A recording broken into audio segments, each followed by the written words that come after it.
ဆရာလေးမိုင်းမဖွင့်ရသေး တပည့်တော်ရောက်ပါပြီဗျာ ဟုတ်ပါပြီဗျာ ဒီကနေ့6ကြိမ်မြောက်မကုတ္တရာမသုတေသနနည်းပညာသင်တန်းမှာကြားရောက်လာကြသောဆရာတော်တန်ဃာတော်များဆရာကြီးဆရာလေးများတက္ကဒကမများအားလုံးမင်္ဂလာပါဗျာတပည့်တော်တော့သင်္နစာရီဖြစ်ပါတယ်ဗျာဒီကနေ့နောက်ဆုံးနေ့သင်တန်းအတွက်မော်ဒရေးတာလုပ်ခွင့်ပြုပါဗျာဒီကနေ့မှာဆိုရင်တော့တပည့်တော်အစီအစဉ်9ရက်နဲ့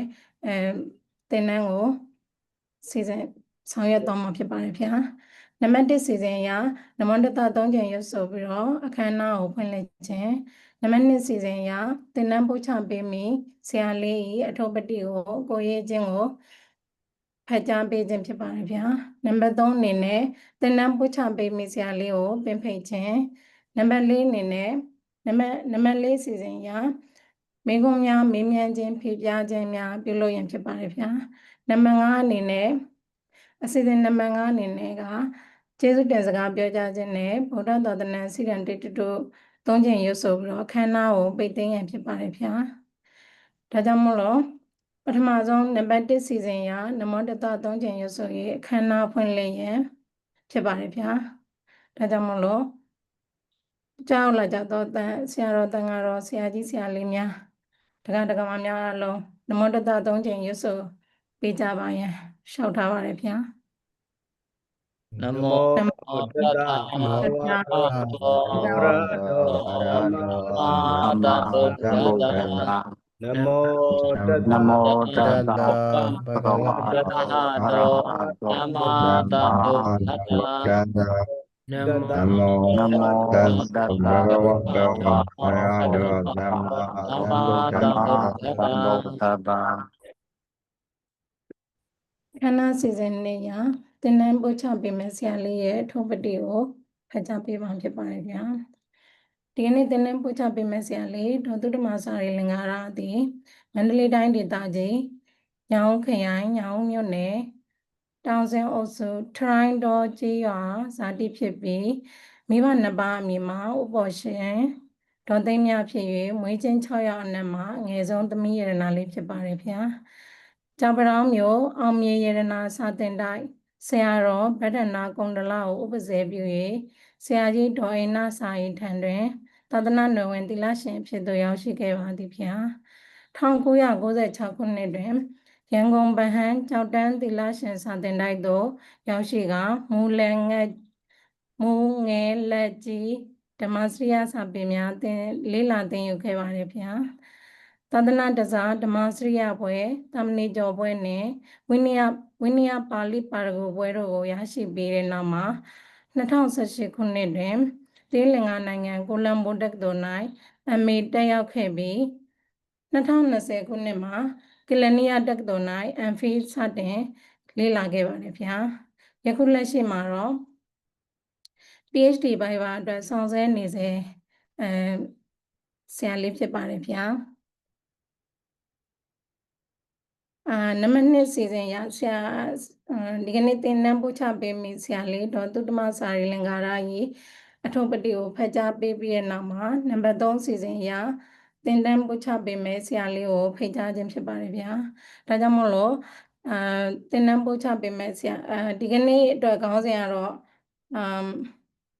ဒီကနေ့သင်ကြားပို့ချပေးမယ်ခေါင်းစဉ်ကတော့ effective presentation skill ဖြစ်ပါတယ်ဗျာဒါကြောင့်မလို့မသုတမစာရီလင်္ကာရကိုဒီကနေ့သင်တန်းအတွက်သင်ကြားပေးရန်ဖိတ်ကြားအပ်ပါတယ်ဗျာဒေါ်သုတမစာရီဗျာကျမဗျာဒီလိုရောက်ပါဗျာမင်္ဂလာပါဗျာဒီလို screen share ရုံပြပါ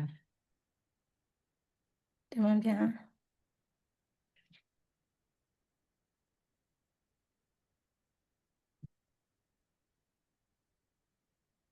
မဆင်ပြီလားကျမပေါ့ပွားရှေ့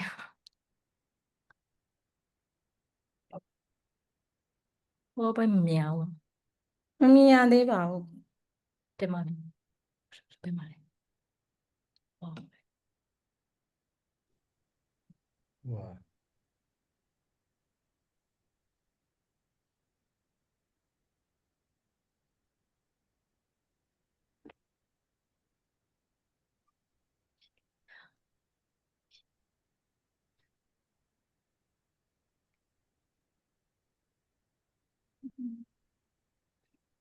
ဖွင့်ထား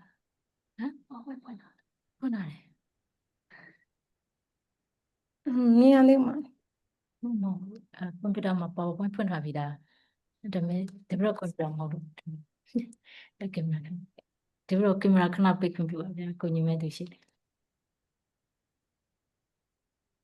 ဘာလို့ပေးရတာဘာလို့များ ဟောလေးတော့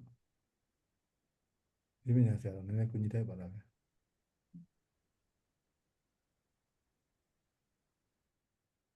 တကယ်လို့အဆင်မပြေလို့ရှရင်လေ message ကနေပို့ပြီးတော့ဒီဘက်ကကျွမ်းကျင်တဲ့ဆရာတော်တစ်ပါးကနေဖွင့်ပေးလိုက်လို့ရှရင်အဆင်ပြေလောက်မှာ တင်မ နော် တင်မတပြတော့ပို့ကြည့်လိုက်မယ်ဗျာ အမ messenger ကနေပို့လိုက်တယ်ဒီမှာကျွမ်းကျင်တဲ့တစ်ပါးပါဖွင့်ပေးလိုက်လို့ရှရင် ညာဆုံးစတဲ့မှာလည်းရှင်းမြောက်ရတော့မသိဘူးဆရာ email ပို့ပြီမတန်စီ email ပို့ အော်ဒီမင်းမုံလေးဒီ messenger ကိုပို့လိုက်လို့ရတယ်မကြီး messenger သူ့မှာမရှိနေ ဒီဟိုကနေပို့လဲရတယ် ဟိုအခု လုံးချစ်ဘောကနေ တက်နေတဲ့ ပို့လိုက်ရတယ် အခုတပည့်တော်ပြောနေတဲ့ Zoom Messenger ကို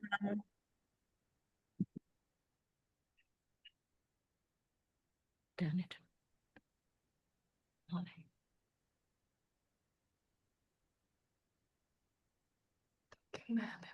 ဒီကကွန်ပျူတာ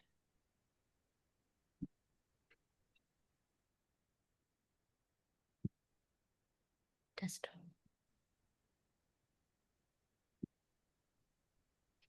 ဟုတ်တယ်မနေ့ဟုတ်တယ်ဟုတ်တယ်ဘာလို့မမရ yeah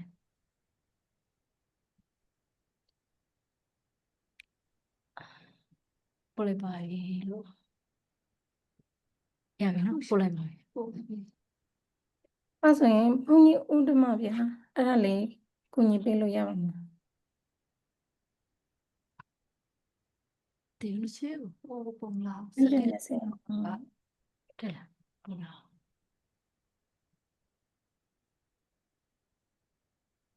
နားလေးပါဦးစင်ထောင်းနေ mobile system နဲ့တယ်လားနောက်ဆက်ကတော့လို့ရ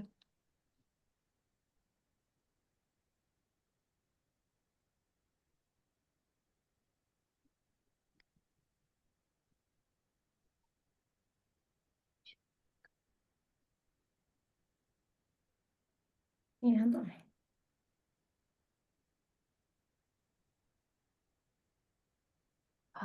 ရ ပြင်းပြင်းနေသူဖွင့်ရတယ် တပြတော့ဖွင့်လို့ရလားမရလား အမတစ်ချမ်းပြက်နေဗျာ တခြားပြတ်နေတယ် ပြန်မ ရပြီလား ရဆရာ ဦးစင်းစီကဖွင့်တာတပြတော့စီရမဟုတ်တယ်တို့စီရမဟုတ်ဘူးလား အော်ဒီမှာရပါပြီဗျာအမဆောက်လို့ရတယ် အော်ဒီမှာဗျာဖွင့်တာ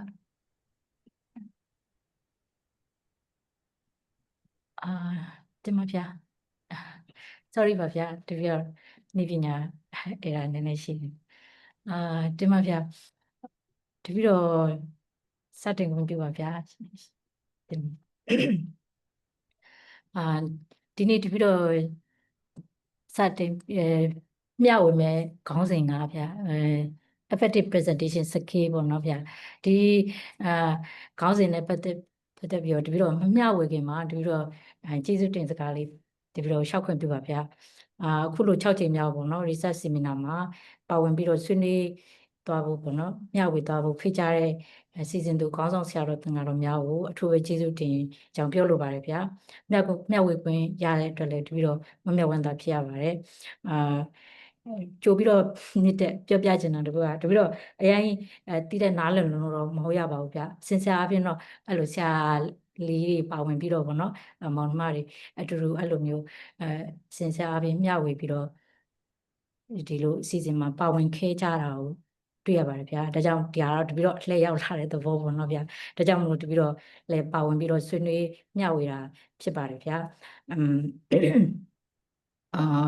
ပ ပြီးတော့2018မှာဒီ academy journey စတင်ခဲ့တယ်ပေါ့နော်ဗျာအခု2025ဆိုတော့ခုနှစ်တာကာလတပည့်ကိုယ်တိုင်လည်း presentation တွေလုပ်ခဲ့တယ် conference paper လည်းဖတ်ပြီးရပေါ့နော်ဗျာဂျားထဲမှာလည်းပဲအခြားအကြောင်းသားအများပြားရဲ့ presentation တွေကိုတပည့်တော့နားထောင်ပြီးတော့တက်ရောက်နားထောင်ခဲ့ရတယ်ပေါ့နော်ဗျာအဲ့ဒီကနေရတဲ့အတွေ့အကြုံတွေကိုလုပ်ခဲ့တဲ့တွေဒီကနေပြီးတော့ပေါ့နော်ကောင်းမွန်တဲ့ effective ဖြစ်နိုင်မဲ့ပေါ့နော် scale လေးတွေကိုတပည့်တော့ကဒီမှာမျှဝေသွားမှာဖြစ်ပါတယ်ဗျာနောက်ဆုံးအနေနဲ့moderator လုပ်ပြီးတဲ့တပည့်တော့ရဲ့အထုပ်ပတ်တွေကိုဖတ်ကြားပြီးတော့ moderator လုပ်ပြီးတဲ့ဆယ်လီမတ်တနတ်စာတွေကိုလည်းပဲကျေးဇူးတင်ရှိပါတယ်လို့ပြောလိုပါတယ်ဗျာဆိုတော့တပည့်တော့စလိုက်ရအောင်နော်ဗျာတပည့်တော့ presentation ဟုတ်ကဲ့နော်ဆိုတော့တပည့်တော့ presentation ဆိုတာဘာလဲဆိုတာကိုတပည့်တို့အကုန်လုံးပဲအခုတပည့်တို့ចောင်းသားတွေအနေနဲ့ဆိုလို့ရှိရင်တော့သိကြပါပြီပေါ့နော်ဗျာဒါပေမဲ့ presentation ကို content မျိုးစုံမှာတပည့်တို့အသုံးပြုတာကိုတွေ့ရပါတယ်ဗျာပညာရေးပညာရေးတွေမှာနောက်ပြီးတော့စီးပွားရေး meeting တွေမှာရော public speech တွေမှာရောပြီးလို့ရှိရင်ကိုယ့်ရဲ့ project တွေကို introduce လုပ်တဲ့နေရာတွေမှာဆိုလို့ရှိရင်လည်းဒီလို presentation တွေကိုအသုံးပြုတာကိုတွေ့ရပါတယ်ဗျာဆိုတော့ presentation ဆိုတာအချိန်တိုအတွင်းမှာနားထောင်တဲ့လူတွေကိုပေါ့နော်နားလေသဘောပေါက်ပြီးတော့စိတ်ပါဝင်စားလာအောင်အဲ့လိုမျိုးပေါ့ visual တွေကိုအသုံးပြုပြီးတော့ကိုယ့်ရဲ့presentation slide တွေကိုပေါ့နော်ယုတ်တိရှိရှိပြင်ဆင်ပြီးတော့ယုံကြည်မှုရှိရှိပြောဆိုတင်ပြတဲ့ဟာကို presentation ခေါ်ရပေါ့နော်ဗျာဆိုတော့ presentation စတင်ပြီးတော့လှုပ်တော့မယ်ဆိုလို့ရှိရင်ဒီလိုလိုအပ်တဲ့ scale လေးတွေရှိတယ်ပေါ့နော်ဗျာဒါပထမဆုံးအနေနဲ့ကဘာလိုအပ်လဲဆိုလို့ရှိရင် know your content deeply ပေါ့နော်ဗျာဆိုတော့ကိုရဲ့ကြံကောင်းစင်ပဲဖြစ်ဖြစ်ကိုရေးမဲ့ကြံပေါ့ဗျာဒါမှမဟုတ်လဲ agree presentation တွေဆိုလို့ရှိရင်ကိုလုပ်ထားတဲ့ chapter တွေအဲ့ဒါတွေအကုန်လုံးကိုတပည့်တို့ကဂနာနာနှစ်ဆက်ပေါ့နော်တိနေဖို့လိုအပ်တယ်ပေါ့ဗျာဆိုတော့ဒါကြောင့်မလို့ဒီမှာ point နှစ်ခုပေးထားရပါတော့ဗျာ mastery over primary ပေါ့နော်ဒီ primary sources တွေ secondary sources တွေပေါ့နော်ဒါ primary ဆိုတဲ့နေရာမှာတပည့်တော့ပါဠိလိုပြောထားတယ်ဒါကတော့ Buddhist study တွေပေါ့နော်ဒါမဲ့လည်း Buddhist study နယ်ထဲမှာကိုပဲပေါ့နော်ပါဠိ primary ပါဠိ test တွေက primary မဖြစ်တာတွေလည်းရှိပါတယ်ဥပမာပေါ့နော်သီလရှင်ကျောင်းရေးတယ်ဆိုလို့ရှိရင်ပါဠိတော်မှာသီလရှင်ကျောင်းမပါဘူးလေနော်ဗျာဆိုတော့ပါဠိတော်ကprimary test မဖြစ်နိုင်တော့ဆိုတော့ကိုရေးမဲ့အကြောင်းအရာပေါ့နော်ကျန်းနဲ့ပတ်သက်ပြီးတော့ primary test ကဘာဖြစ်တင်နေ secondary test တွေကဘာတွေဖြစ်တင်နေဆိုတာကိုကိုတေချာဂနာနာနှစ်ဆက်သိဖို့လိုအပ်တယ်ပေါ့နော်ဗျာတပည့်တော်ဆိုလို့ရှိရင်ပါဠိလာတဲ့ဂါရဝကိုလောက်တယ်ဆိုရင်ဒီပါဠိနဲ့ပတ်သက်တဲ့ပေါ့နော် primary source တွေဂါရဝပါတဲ့ပါဠိတွေအကုန်လုံးကိုတပည့်တော်သိအောင်လုပ်ရတယ်ပေါ့နော်ဗျာဆိုတော့ဒါကတော့တပည့်တော်ကိုယ့်ရဲ့ကျန်တဲ့ပတ်သက်ပြီးတော့ primary secondary source တွေကိုသိဖို့လိုအပ်တယ်ဆိုတဲ့အကြောင်းနောက်တစ်ခုက presentation လုပ်တော့မယ်ဆိုလို့ရှိရင်တပည့်တော်ကအဲ့ဒီ presentation ကိုယ့်ရဲ့ခေါင်းစဉ်နဲ့ပတ်သက်ပြီးတော့ပေါ့နော်ဖြစ်ပေါ်လာနိုင်တဲ့ပေါ့နော်ရှုထောင့်မျိုးတွေ question တွေပေါ့နော်ဒီ expert level က question မျိုးတွေပြီးလို့ရှိရင် counter point တွေအဲ့ဒါတွေ even ပေါ့နော် objection တွေတချို့ဆိုတစ်ခါတလေမှာဆိုလို့ရှိရင် I don't agree ဆိုပြီးတော့ပေါ့နော်လုံးဝသဘောမတူဘူးဆိုပြီးတော့အဲ့လိုဒီကိုယ့်ရဲ့ professor တွေ lecturer supervisor တွေဆက်နေပြီးတော့ဒါမျိုးတွေလည်းရတတ်တယ်ပေါ့နော်ဗျအဲ့ဒါမျိုးတွေကိုလည်းတပည့်တော်ကဘာလုပ်ထားရမလဲဆိုရင် anticipate ပေါ့ကြိုတင်မျှော်မှန်းထားရမယ်ဗျအဲ့လို counter point တွေရောက်လာပြီဆိုလို့ရှိရင်ဘယ်လိုရှင်းပြမယ်ဘယ်လိုဖြေရှင်းချက်ထုတ်မယ်ပေါ့နော်နောက်ပြီးလို့ရှိရင်တချို့ဆိုလို့ရှိရင်ကိုယ့်ရဲ့ fee မဟုတ်လို့ရှိရင်လည်းမသိနေဘူးပေါ့နော်အဲ့လိုမသိလို့မေးတဲ့ခါကြလို့ရှိရင်လည်းပဲရှင်းရှင်းလင်းလင်းနဲ့ပြန်တေချာရှင်းပြနိုင်အောင်clarification လုပ်နိုင်အောင်ပေါ့နော်ဗျတေချာလောက်ထားရမယ်ပေါ့နော်ဗျဒီမှာဆိုတော့နောက် slide တစ်ခုဆိုတော့နောက် scale တစ်ခုကိုသွားကျင်ပါတယ်ဗျာနောက် scale တစ်ခုကဘာလဲဆိုရင် structure ပေါ့နော် your presentation clearly ပေါ့နော်ဗျာဆိုတော့ကိုယ့်ရဲ့ presentation ကိုပြင်ဆင်တော့မယ်ဆိုလို့ရှိရင်ရှင်းရှင်းလင်းလင်းပေါ့နော်တေချာပြင်ဆင်ဖို့လိုအပ်တယ်ပေါ့နော်ဗျာဆိုတော့အဲ့ဒီမှာဘာတွေပါမလဲဆိုလို့ရှိရင်use clear structure ပေါ့နော်ဗျာရှင်းလင်းတဲ့ပေါ့နော်ဒီစောက်ပုံတွေကိုအသုံးပြုဖို့လိုအပ်တယ်ပေါ့အဲ့ဒီမှာပါဝင်ရမယ့်ချက်တွေ introduction တွေbody တွေ conclusion တွေပေါ့နော် introduction မှာဆိုလို့ရှိရင်ကိုယ့်ရဲ့title topic ပြီးလို့ရှိရင် background တွေပေါ့နော်ပြီးလို့ရှိရင်objective နဲ့အဲ့နဲ့ objective တွေဒါမျိုးတွေပါဝင်ရမယ်ပေါ့နော်ဗျာbody ထဲမှာဆိုလို့ရှိရင်လည်းပဲဆိုတော့ကိုယ့်ရဲ့presentation မှာပေါ့နော်ဒီအချက်တွေကိုတေချာပါဝင်အောင်ထည့်သွင်း ပို့လိုအပ်တယ်ပေါ့နော်ဗျာဆိုရင် body ထဲမှာဆိုလို့ရှိရင်လည်း key argument တွေပြီးလို့ရှိရင် final presentation တွေမှာဆိုလို့ရှိရင် finding တွေစသဖြင့်ပေါ့နော်ဗျာဆိုတော့ conclusion မှာဆိုရင်ကိုယ့်ရဲ့ summary လုပ်ထားတယ်ပေါ့နော် new finding တွေကိုထည့်ပြီးတော့တခြားပြောရေးထားဖို့ပါဝင်ဖို့လိုအပ်တယ်ပေါ့နော်ဗျာနောက်တစ်ခုကကြာလို့ရှိရင် signposting work တွေကိုသုံးဖို့ပေါ့နော်တစ်ခုနဲ့တစ်ခု slide တစ်ခုနဲ့တစ်ခု idea တစ်ခုနဲ့တစ်ခုအပြောင်းအလဲတွေမှာနောက်ပြီးလို့ရှိရင်အစတွေအဆုံးတွေမှာပေါ့နော်ဒီလိုစကားလုံးတွေသုံးပြဖို့လိုအပ်တယ်ဒါလေးကိုတော့တပြို့နောက်မှပို့ပြီးတော့ချက်ပြောသွားမယ်ဗျာနောက်တစ်ခုကကြာလို့ရှိရင်တပြို့တို့Buddhist study ဖြစ်တဲ့အတွက် Pali Thang တွေပါဝင်ဖို့လိုအပ်တယ်။အဲ့ဒီပါဝင်တဲ့ Pali Thang တွေကတေချာပေါက်ပါဝင်မှာပေါ့နော်ဗျ။အဲ့ဒီပါဝင်တဲ့ Pali Thang တွေကိုတပြို့တော့ဘာလုပ်ရမလဲဆိုရင်translation လုပ်ထားဖို့လိုအပ်တယ်ပေါ့နော်ဗျ။ပြီးလို့ရှိရင် technical term တွေခုဆိုလို့ရှိရင် psychology ဘက်ကနေပြီးတော့ဘုရားဘာသာရှုထောင့်ကနေပြီးတော့လောက်လာတာရှိတယ်ပေါ့နော်ဗျ။ဆိုတော့အဲ့လိုpsychology ဘက်မှာရှိနေတဲ့ technical term တွေကိုလည်းပဲတေချာနားလည်အောင်လုပ်ထားဖို့လိုအပ်တယ်ပေါ့နော်ဗျ။ဒီမှာဆိုတော့နောက်slide တစ်ခုသွားကြည့်ပါမယ်ဒီမှာ now scale တစ်ခုကကြတော့ဒီဘရော speak with confident ပေါ့နော်ပြီးတော့ clarity ပေါ့နော်ဗျာဆိုတော့စကားပြောတဲ့နေရာမှာ presentation မှာစကားပြောပြီးကိုပြောတဲ့ present လုပ်ပြီးဆိုလို့ရှိရင်တေချာပေါ့နော်ဗျာစကားကလည်းပဲသူကအတန်အနှိမ့်အမြင့်ရှိမယ်နောက်ပြီးလို့ရှိရင်ကိုယ့်ရဲ့အတန်ဓာတ်ရှိမယ်ပြီးလို့ရှိရင်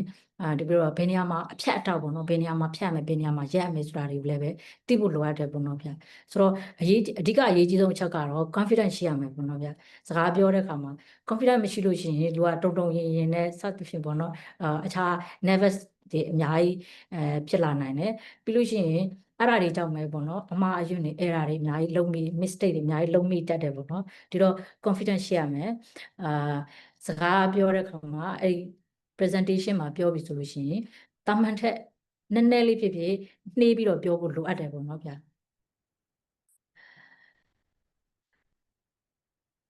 ပြီးလို့ရှိရင်ကိုယ့်ရဲ့စကားအတန်လေးတန်ထားမှာပေါ့နော်ဒီလိုခန်းဖြစ်နေရမယ်ပေါ့နော်ထုံးကပြီးလို့ရှိရင်ဘာတွေလိုအပ်နေသေးလဲဆိုလို့ရှိရင်စကားဒီကိုယ့်ရဲ့ပေါ့နော်အတန်ထုံးမှာဆိုလို့ရှိရင်one ဖြစ်နေတာမျိုး respectful ဖြစ်နေတာမျိုးတွေဖြစ်ရမယ်ပေါ့နော်ဗျာဘာလို့လဲဆိုလို့ရှိရင်ပေါ့နော်ဒီဟာတော်တော်အရေးကြီးတယ်ဗျာဒါပြီးတော့ပေါ့နော် presentation တခုတက်ဖူးတယ်ပေါ့နော်အဲ့မှာဆိုလို့ရှိရင် presenter ကဘာဖြစ်လဲဆိုလို့ရှိရင်နည်းနည်းနေကျမကြီးမကောင်းတာလည်းပါမယ်ပေါ့နော်ဗျာဆိုတော့အတန်ကနည်းနည်းတိုးနေတယ်စိတ်မပါလက်မပါပုံစံမျိုးဖြစ်နေတယ်သူရဲ့ present လုပ်တဲ့အကြောင်းအရာတွေဟိုတွေကဘလောက်ပဲခိုင်မှာပေါ့နော်ဗျာဆိုတော့ဒီပြောလို့သူတို့လက်ထဲမှာရှိတာပေါ့ဗျာဆရာတွေရဲ့လက်ထဲမှာရှိတယ်ခွင့်ပြုမပြုဒီတော့နောက်တစ်ခေါက်ပြန်လောက်ရတာမျိုးတွေကြုံရတဲ့ presentation တွေလည်းဒီပြီးတော့နားထောင်မှုတွေပေါ့နော်ဗျာဆိုတော့ဒီကိုယ့်ရဲ့ presentation လုပ်တဲ့အခါမှာပေါ့နော်ဒီ confidence ရှိနဲ့တုံးကလည်းပဲအတန်တွေတန်ထားကလည်းပဲပေါ့နော်အရေးပါတယ်ဗျာနောက်တစ်ခုကကြာလို့ရှင် practice pronunciation of Buddhist term ပေါ့နော်ဒါပေမဲ့တပြို့ကအများအပြည့်တော့ပေါ့နော်ဒီ Buddhist term တွေ Pali word တွေကကြာလို့ရှင်တော့တပြို့က practice လုပ်စရာမလိုပါဘူးဒါပေမဲ့အဲ့ဒီ Pali word တွေကို translation လုပ်ထားတဲ့ English word တွေကြာလို့ရှင်တပြို့ကမှန်ကန်ကန်ထွက်နိုင်ဖို့လိုအပ်တယ်ဗျာဆိုတော့တခါတလေမှာပေါ့နော်တပြို့ကအဲ့ဒီ Pali ကိုလုပ်ထားတယ် translate လုပ်ထားတယ်ပေါ့နော်စကားလုံးတွေကိုမှန်ကန်အတန်မထွက်မထွက်တတ်တာမျိုးတွေလည်းဖြစ်တတ်တယ်အဲဆိုတော့ presentation လုပ်တဲ့အချိန်တွင်လေးတွင်မှာပေါ့နော်ဗျာဒီစကားလုံးလေးတွေမှန်ကန်ပေါ့နော်အတန်ထွက်နိုင်ဖို့လိုအပ်တယ်ပေါ့နော်ဗျာနောက်တစ်ခုကကြာလို့ရှိရင်ဒီပြောလို့အတန်ရဲ့ပေါ့နော်အဖြတ်အထောက်ပေါ့နော်ဗျာဆိုတော့ဒီပြောလို့အခြားကိုယ့်အကိုပေါ့နော်ပြောတာတော့ကိစ္စမရှိဘူး presentation မှာပြောလို့ရှိရင်တော့အဖြတ်အထောက်ကအရေးကြီးတယ်ဗျာအဲ့ဒါဘာကို practice လုပ်ရမလဲဆိုရင် listening practice လုပ်ဖို့လိုအပ်တယ်ပေါ့နော်ဗျာဆိုတော့listening practice မရှိဘဲနဲ့ပေါ့နော်ဒီတိုင်းပြောတာနဲ့ listening practice လုပ်ပြီးတော့ပေါ့နော်ပြောတာလုံးဝမတူဘူးဗျာ သိတာပါတယ်ဆိုတော့ဘလောက်ပဲ confidence ရှိlistening practice မရှိဘဲနဲ့ပြောတဲ့ sentence အနေနဲ့ listening practice ကလာတဲ့ပေါ့နော် sentence ကလုံးဝမတူဘူးဗျာဆိုတော့တပည့်တို့ကအဲ့လိုကိုယ့်ရဲ့ပေါ့နော်ထွက်လာတဲ့စကားလုံးတွေမှာအဖြတ်အတောက်မှန်မှန်ကန်ကန်ဖြစ်ဖို့အတွက်ဆိုလို့ရှိရင်လည်းပဲတပည့်တို့ practice လုပ်ဖို့လိုအပ်တယ်ပေါ့နော်ဗျာဆိုတော့ပြီးလို့ရှိရင်ဒီလို presentation လုပ်တဲ့အခါမှာပေါ့နော်ဗျာ the main point တွေပေါ့နော်ကိုယ့်ရဲ့ main quotation တွေကိုပြောတဲ့အခါမှာလည်းပဲမပြောခင်လေးမှာအနေငယ်ရက်ပြီးတော့မှအသက်လေးရှူပြီးတော့မှပြောလို့ရှိရင်ပို့ပြီးတော့ကောင်းတယ်ပေါ့နော်ဗျာဒီမှာဆိုတော့နောက် slide တစ်ခုပါမယ်ဗျာဒီမှာဆိုတော့နောက် skill တစ်ခုကဘာလိုအပ်လဲဆိုလို့ရှိရင် use visual aid wisely ပေါ့နော်ဗျာဒါကဘာကြောင့်ဒီလိုပြောရလဲဆိုရင်ခုခေတ်မှာတော့အကုန်လုံးက PowerPoint သုံးတယ်လို့ထင်တာတကယ်တော့လည်းမဟုတ်ဘူးဗျာတချို့မသုံးသေးဘူးဗျာတပြီးတော့လက်တလောပဲကြားလိုက်ရတယ်ပေါ့နော် presentation တကယ်တူကြီးမှလုပ်တာပဲ presentation လုပ်တာဟာPowerPoint မပါဘဲနဲ့လုပ်တဲ့လူတွေခုထိရှိနေသေးတယ်ဗျာဒါကြောင့်မလို့တပြီးတော့ပေါ့နော်ဒီလိုမြင်တာရဲပေါ့နော်ဒီလို PowerPoint တွေတခြားစီစဉ်ပြီးတော့လုပ်ဖို့လိုအပ်တယ်လို့တပြီးတော့ဒီမှာစကေးတစ်ခုအနေနဲ့ထည့်သွင်းဖော်ပြခြင်းဖြစ်ပါတယ်ဗျာဆိုတော့တပြီးတော့ပြီးခဲ့တဲ့ conference မှာလည်းပဲပေါ့နော်ဒီလိုသူ့ရဲ့ paper ကို present လုပ်တဲ့အခါမှာ PowerPoint မပါတဲ့အခါကျတော့ဘယ်သူမှနားမလည်ဘူးပေါ့နော်ဗျာအဲ့လိုမျိုးတွေလည်းတွေ့ရတယ်ဒီတော့တပြီးတော့က visual aid တွေကိုပေါ့နော်ကောင်းကောင်းမွန်မွန်သုံးချတတ်ဖို့လိုအပ်တယ်ပေါ့နော်ခုခေတ်ကြီးမှာဗျာဒီ PowerPoint မပါဘဲနဲ့ presentation လုပ်တယ်ဆိုတာတော်တော်ကိုနည်းပါသွားတယ်ဒါပေမဲ့ရှိနေသေးတာဒါကြောင့်မလို့တပြီးတော့ကဒါလေးကိုပြောတာပဲဆိုတော့ဒီ PowerPoint presentation လုပ်တော့မယ် PowerPoint နေတပြိုတော့လုပ်တော့မယ်ဆိုလို့ရှိရင် PowerPoint presentation လုပ်ဖို့အတွက် PowerPoint slide တစ်ခုစီစဉ်ပြီဆိုလို့ရှိရင်ဒါတကယ်တမ်းက slide တစ်ခုဖန်တီးတယ်ဆိုတာကလေအချိန်ကိုတွင်းမှာကိုပေးခြင်းတဲ့ message ကိုမြင်တာအောင်ထိထိရောက်ဆွဲဆောင်နိုင်အောင်အသုံးပြုခြင်းဖြစ်တယ်ပေါ့နော်ထူးတစ်ခုအနေနဲ့အသုံးပြုခြင်းဖြစ်တယ်ဒါကြောင့်မလို့တပြိုတော့ PowerPoint slide တွေမှာဆိုရင် minimal text pass slide အနည်းဆုံးစကားလုံးပေါ့နော်စာသားအနည်းဆုံးတပြိုတော့ short ချနိုင်မယ်ပြီးလို့ရှိရင် bullet point လေးတွေသုံးပြီးတော့ပေါ့နော်ဘယ်နေရာမှာပါပေါ့နော်အဲ့လိုမျိုးလေးတွေအတိအကျသေးမွားလေးတွေပေါ့နော်စကားလုံးတွေ short ပြီးတော့သုံးဖို့လိုအပ်တယ်ပေါ့နော်ဗျာဆိုတော့slide တစ်ခုမှလည်းပဲပေါ့နော် key message တစ်ခုအနေနဲ့ပါဝင်ဖို့လိုအပ်တယ်ပေါ့ဗျာပြီးလို့ရှိရင်ဒီလိုအသုံးပြုနိုင်ပါတယ်အခြား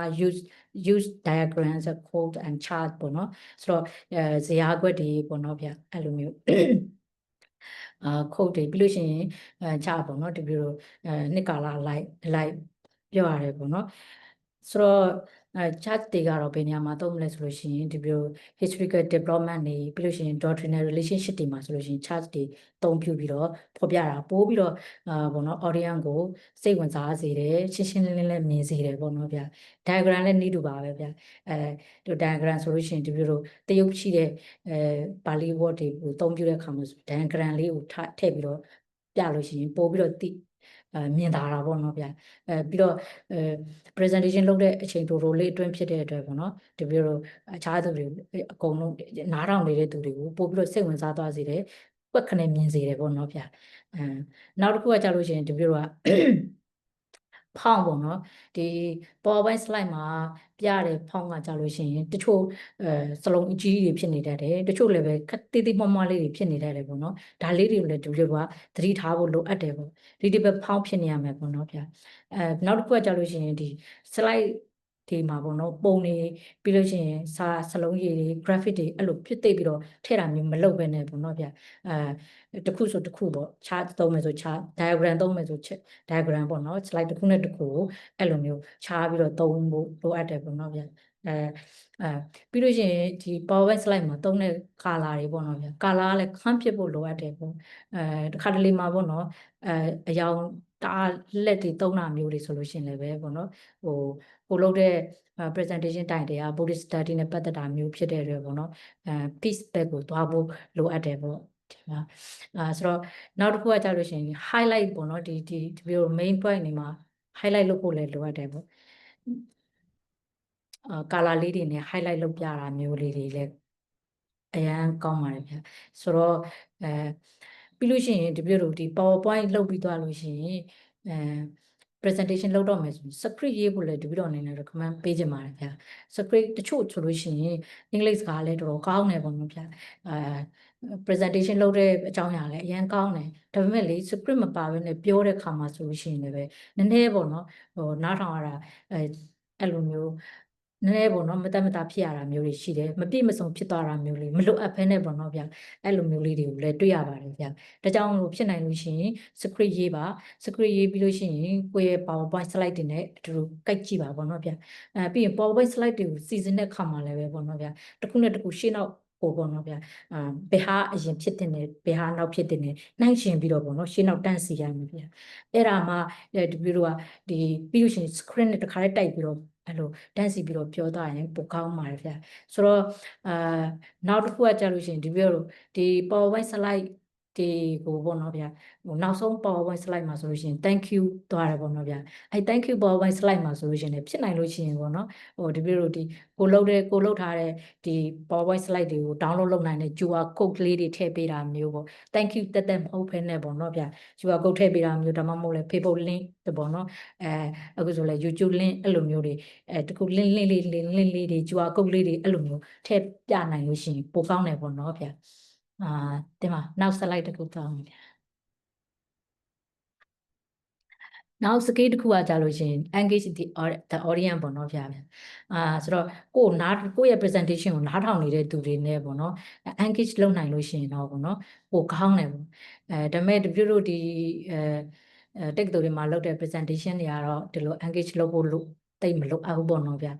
သူတို့ပေးတဲ့အချိန်လေးတွေကအရင်နေတဲ့ခါကြတော့ဒါပေမဲ့ question time မှာပါမှာပေါ့နော်ဆိုတော့ဒီ engage လုပ်ဖို့ဆိုလို့ရှိရင်ဒီပြောဘာလေးတွေလိုအပ်လဲဆိုလို့ရှိရင် ask rhetorical question ပေါ့နော်ဗျာသူတို့စိတ်ဝင်စားသွားအောင်စိတ်ဆော်နိုင်တဲ့မေးခွန်းမျိုးလေးတွေမေးပေးရမျိုးပေါ့ဒါလေးကိုလည်းဒီပြောနောက်မှာနည်းနည်းပြောပါမယ်ဗျာနောက်တစ်ခုကကြာလို့ရှိရင် use relatable example and analogy ပေါ့နော်ဗျာဆိုတော့လိုအပ်တဲ့ပေါ့နော်ကိုယ့်ရဲ့ presentation နဲ့သက်ဆိုင်တဲ့ပေါ့နော် example လေးတွေပြောပြတာမျိုးနောက်ပြီးလို့ရှိရင်နှိုင်းချင်ချက်လေးတွေပေါ့နော်အခုခေတ်ကာလနဲ့နှိုင်းချင်ပြတာမျိုးလေးတွေဒါမှမဟုတ်လို့ရှိရင်လည်းပဲ story တစ်ခုနဲ့တစ်ခုနှိုင်းချင်ပြတာမျိုးလေးတွေ example တစ်ခုနဲ့တစ်ခုနှိုင်းချင်ပြတာမျိုးလေးတွေအဲ့ဒါမျိုးလေးတွေထည့်ပြီးတော့ပြောလို့ရှိရင်ဒီ audience နဲ့ engage ဖြစ်နိုင်ပါတယ်ဗျာနောက်တစ်ခုကကြာလို့ရှိရင် side wise လေးပေါ့နော်ဗျာဒီလိုလိုအများအားဖြင့်တော့သုံးကြ according to သုံးကြတယ်ပေါ့နော်ဗျာဒီမှာလည်းပဲ state in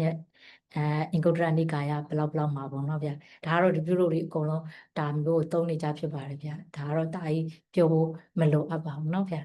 ဒီမှာနောက် slide တစ်ခုသွားချင်ပါတယ်ဗျာနောက် skill တစ်ခုကကြာလို့ရှင်ဒီလို presentation လုပ်တဲ့အခါမှာ mindful present and body language ပေါ့နော်ဗျာဆိုတော့တတိထားနေဖို့လိုအပ်တယ်ပေါ့နော်ဗျာနောက်ပြီးလို့ရှိရင် body language ကလည်းအရေးကြီးတယ်ပေါ့နော်ဗျာအဲဆိုတော့တခုခု main point တခုခုပြတော့မယ်ဆိုရင်ဒီလို leg ပေါ့နော် hand ကချာလေးကိုတုံလို့ရှိရင်လည်းပဲပိုခေါင်းတယ်ပေါ့နော်ဗျာဆိုတော့အဲ့လိုကိုကပေါ့နော်တတိထားပြီးတော့ပေါ့နော်ဒါမျိုးလေးတွေတခြားပြင်ဆင်ထားမယ်ဆိုလို့ရှိရင်မလို့အပ်ဖဲနဲ့ပေါ့နော် nervous ဖြစ်တာတွေကိုစိတ်ထဲမှာ excited ဖြစ်တဲ့ဟာတွေကိုဖုံးကွယ်နိုင်တာပေါ့နော်ဗျာ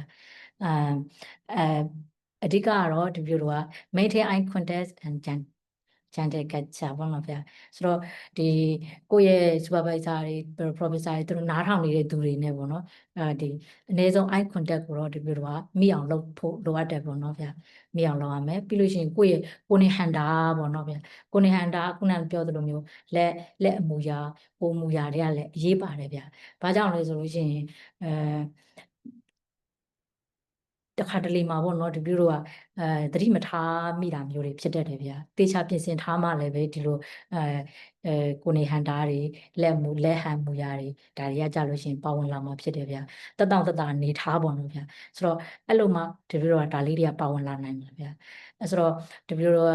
ရက်ပြီးတော့ပြောရတာပဲဖြစ်ဖြစ်ထိုင်ပြီးပြောရတာပဲဖြစ်ဖြစ်ပေါ့နော် presentation လုပ်တဲ့အခါမှာတကယ် computer ရှိနဲ့ဒီရက်ရင်လည်းပဲတေချာတန်တမရက်ပေါ့နော်ထိုင်တဲ့အခါမှာလည်းပဲတိကျ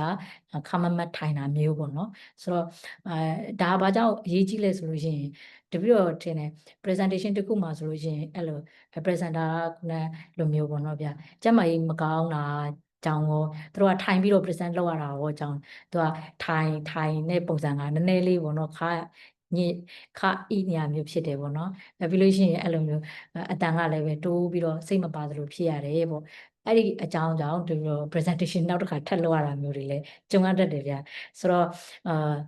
ကိုယ့်ရဲ့သတိမထားမိပဲနဲ့ပေါ့နော်ရက်တဲ့အခါမှာလည်းပဲခိုင်းညက်ညာမျိုးတွေနောက်ဒါမှမဟုတ်လို့ရှိရင်လည်းပဲပေါ့နော်ဒီရင်းရဲ့ပလက်ကြီးလန်ညာမျိုးတွေဒါမျိုးတွေတွေ့ရတတ်တယ်ဗျာအဲဆိုတော့တပည့်တို့ဒီ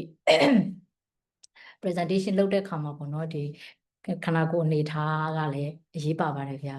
very mindfully ကတော့ဒါကတော့တခုခုကိုစကားပြောတော့မယ်ဆိုလို့ရှိရင်ပေါ့နော်ဗျာကိုslide တစ်ခုကနေတစ်ခုသွားတော့ပြောင်းတဲ့ခါမျိုးတွေပေါ့နော်ဗျာပြီးလို့ရှိရင် idea တစ်ခုကနေတစ်ခုချိန်တဲ့ခါမျိုးတွေပေါ့နော်အဲ့ဒါဆိုအဲ့ဒါတွေမလုပ်ခင်မှာတပည့်တို့ကသတိလေးထားပြီးတော့ကိုယ့်ရဲ့ဝင်တော့ထွက်တဲ့လေကိုရှုပေးတာမျိုးကလည်းပဲတကယ်ကိုအသုံးဝင်ပါတယ်ဗျာဒါကြောင့်မလို့ကိုယ့်ရဲ့ presentation လုပ်တဲ့အခါမှာပေါ့နော်ဒီmindful ကအရန်ကိုအရေးပါတယ်ပေါ့တကယ်တမ်းကတော့ mindful တတိယတော့ဘယ်နေရာမှာမဆိုရေးပါတယ်ပေါ့နော်ဗျာဒါပေမဲ့တပည့်တို့ presentation လုပ်တဲ့အချိန်တူတူလေးအတွင်းဆိုတော့ပို့ပြီးတော့အရေးပါတာပေါ့နော်ဗျာတတိတစ်ချက်လွတ်တာနဲ့mistake တစ်ခုလုံးပြီးတော့တာပေါ့နော်ဗျာစကားလုံးဖြစ်ဖြစ်မှားနိုင်တယ်ကိုဟန်မူရာဖြစ်ဖြစ်တစ်ခုခုပေါ့နော်ဗျာအဲ့လို mistake တစ်ခုခုဖြစ်နိုင်တယ်ပေါ့နော်ဒါကြောင့်မလို့တပည့်တို့က presentation လုပ်တဲ့အချိန်တူလေးအတွင်းမှာဆိုလို့ရှိရင်သတိရှိဖို့ mindful ဖြစ်ဖို့ကအရန်အရေးကြီးပါတယ်လို့ဒါကြောင့်ဒါလေးကိုလည်းထည့်သွင်းပြီးတော့ဆွေးနွေးခြင်းဖြစ်ပါတယ်မျှဝေခြင်းဖြစ်ပါတယ်ဗျာဒီမှာနောက်စကီးတစ်ခုကတော့တကယ်ကိုဒါမပါမဖြစ်ပဲဗျာ manage your time well ပေါ့နော်ဗျာဆိုတော့ presentation time ကအကုန်လုံးသိပြီးသားပဲဗျာ10မိနစ်15မိနစ်ဒီလောက်ပဲအရန်တိုတယ်လေနော်ဗျာတိုတယ်အရန်တိုလေးတပြို့တော့ဘာလုပ်ရမလဲဆိုလို့ရှိရင်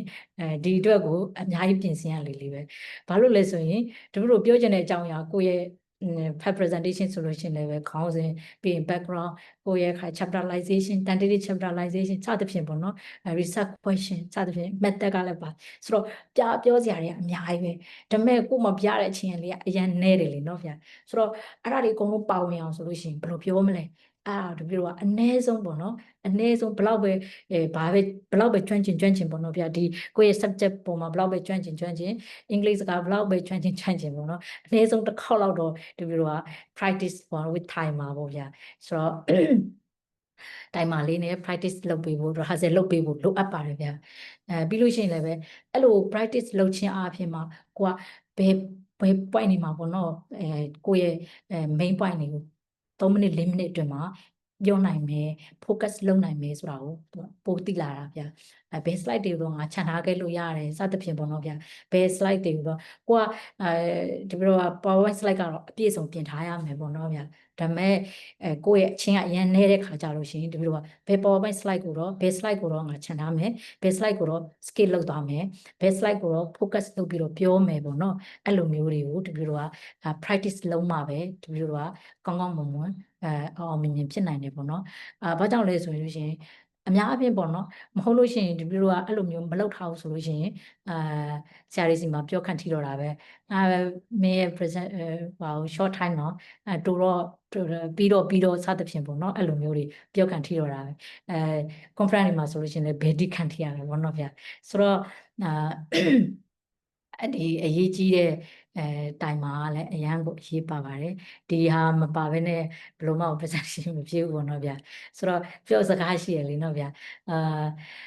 တနားစာပြောရမယ်ဆိုလို့ရှိရင်7မိနစ်လောက်ပဲစာဖတ်စရာလိုတယ်ဒါပေမဲ့7မိနစ်ပဲပြောရမယ်ဆိုလို့ရှိရင်တနားလောက်ဖတ်9နာရီလောက်ဖတ်ဖို့လိုရဲဆိုတာလေဆိုတော့7မိနစ်လောက်ပြောရမယ်ဟာဆိုတော့ဒီလိုကအများကြီးပြင်ဆင်ဖို့လိုအပ်တယ်ပေါ့တနားရီလောက်ပြောရမယ်ဆိုလို့ရှိရင်တော့တိတ်ပြင်ဆင်စရာမလိုဘူးလေနော်ဗျာဆိုတော့အဲ့လိုဆိုစကားလေးရှိတယ်ဆိုတော့7မိနစ်လောက်ပြောရမယ် presentation မှာပြည့်စုံနဲ့အောင်မြင်ဖြစ်ဖို့ဆိုရင်တေချာပေါက်ဒီလို practice with time မှာလုပ်ရမယ်ဗျာတင်နောက်တစ်ခုသားခြင်းပါတယ်ဗျာဒီမှာ the hope ပေါ့နော်ဗျာဒါကတော့ရှေ့ကဟိုနဲ့ဆက်ပါတယ်ဗျာရှေ့ကဒီပြောခဲ့တယ်ပေါ့နော်ဟိုrhetorical question ပေါ့နော်ဗျာဆိုတော့ပိသက်တွေကိုကိုယ့်ရဲ့ presentation ကိုနားထောင်နေတဲ့သူတွေကိုစိတ်ပါဝင်စားလာအောင်ပေါ့နော်ဆွဲဆောင်ဖို့ဆိုလို့ရှိရင်ဒီလို hook ကလေးတွေကိုသုံးဖို့လိုအပ်တယ်ဗျာချိတ်လေးတွေပေါ့နော်ဗျာသူတို့ရဲ့စိတ်ကိုချိတ်နိုင်တဲ့ဒါအကြောင်းအရာလေးတွေပေါ့နော်ဗျာဆိုတော့ဒါ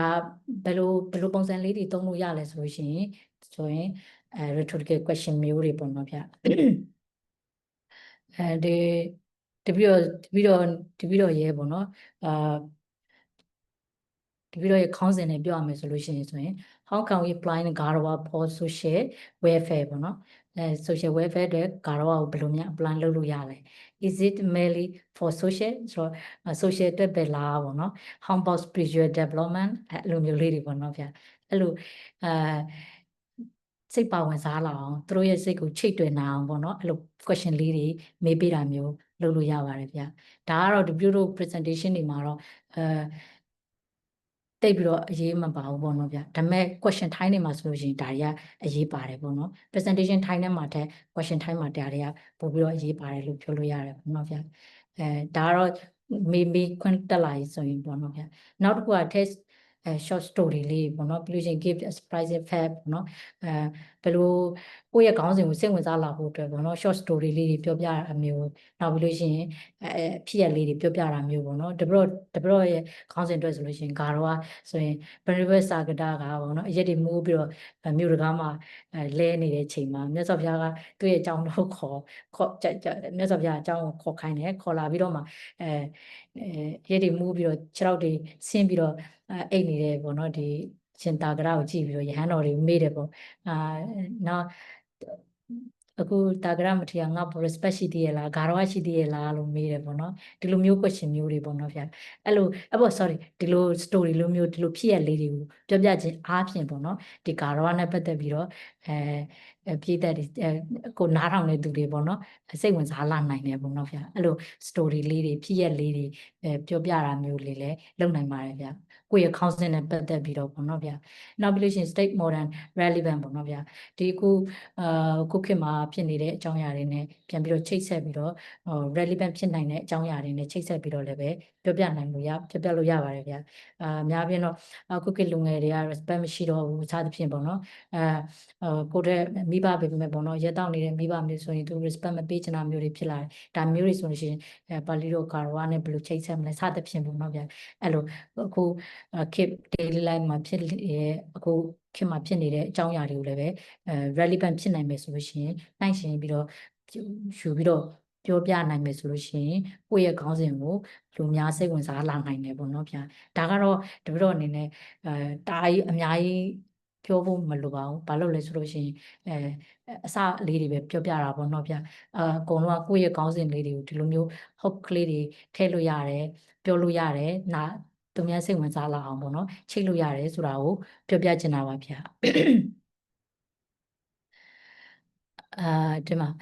နောက်တစ်ခုကကြာ signpost example တွေပေါ့နော်ဗျာဆိုရှေ့မှာလည်းပြောခဲ့တယ်ဒီလို structure ကိုယ့်ရဲ့ presentation ကို structure လုပ်တဲ့အခါမှာတိဆောက်တဲ့အခါမှာပေါ့နော်ဒီ signpost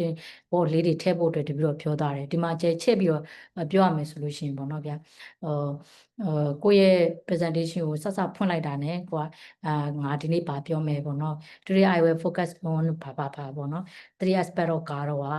first social and second psychological စသဖြင့်ပေါ့နော်ဗျာအဲ့လိုမျိုးလေးတွေကိုပြောမယ်အကြောင်းအရာတွေကိုတခါတည်းဒီစဥစဉ်မှာပဲအဲ့လိုမျိုးဒီလိုစကားလုံးလေးတွေသုံးပြီးတော့စိတ်ဝင်စားလာအောင်ကိုယ့်ရဲ့ဟိုကတ်လာအောင်ပြောလို့ရပါတယ်ဗျာနောက်ပြီးလို့ရှိရင် idea တစ်ခုနဲ့တစ်ခု transition လုပ်တဲ့အခါမှာနောက်ဒါမှမဟုတ်လို့ရှိရင်လည်းပဲ sorry slide တစ်ခုနဲ့တစ်ခုပေါ့နော်ကိုပြောင်းတဲ့ခါမျိုးတွေဆိုလို့ရှိရင်လည်းပဲဒီစကားလုံးတွေသုံးလို့ရတယ်ပေါ့ now let us turn to လို့ now move on ဒါမျိုးတွေပေါ့နော်ဗျာ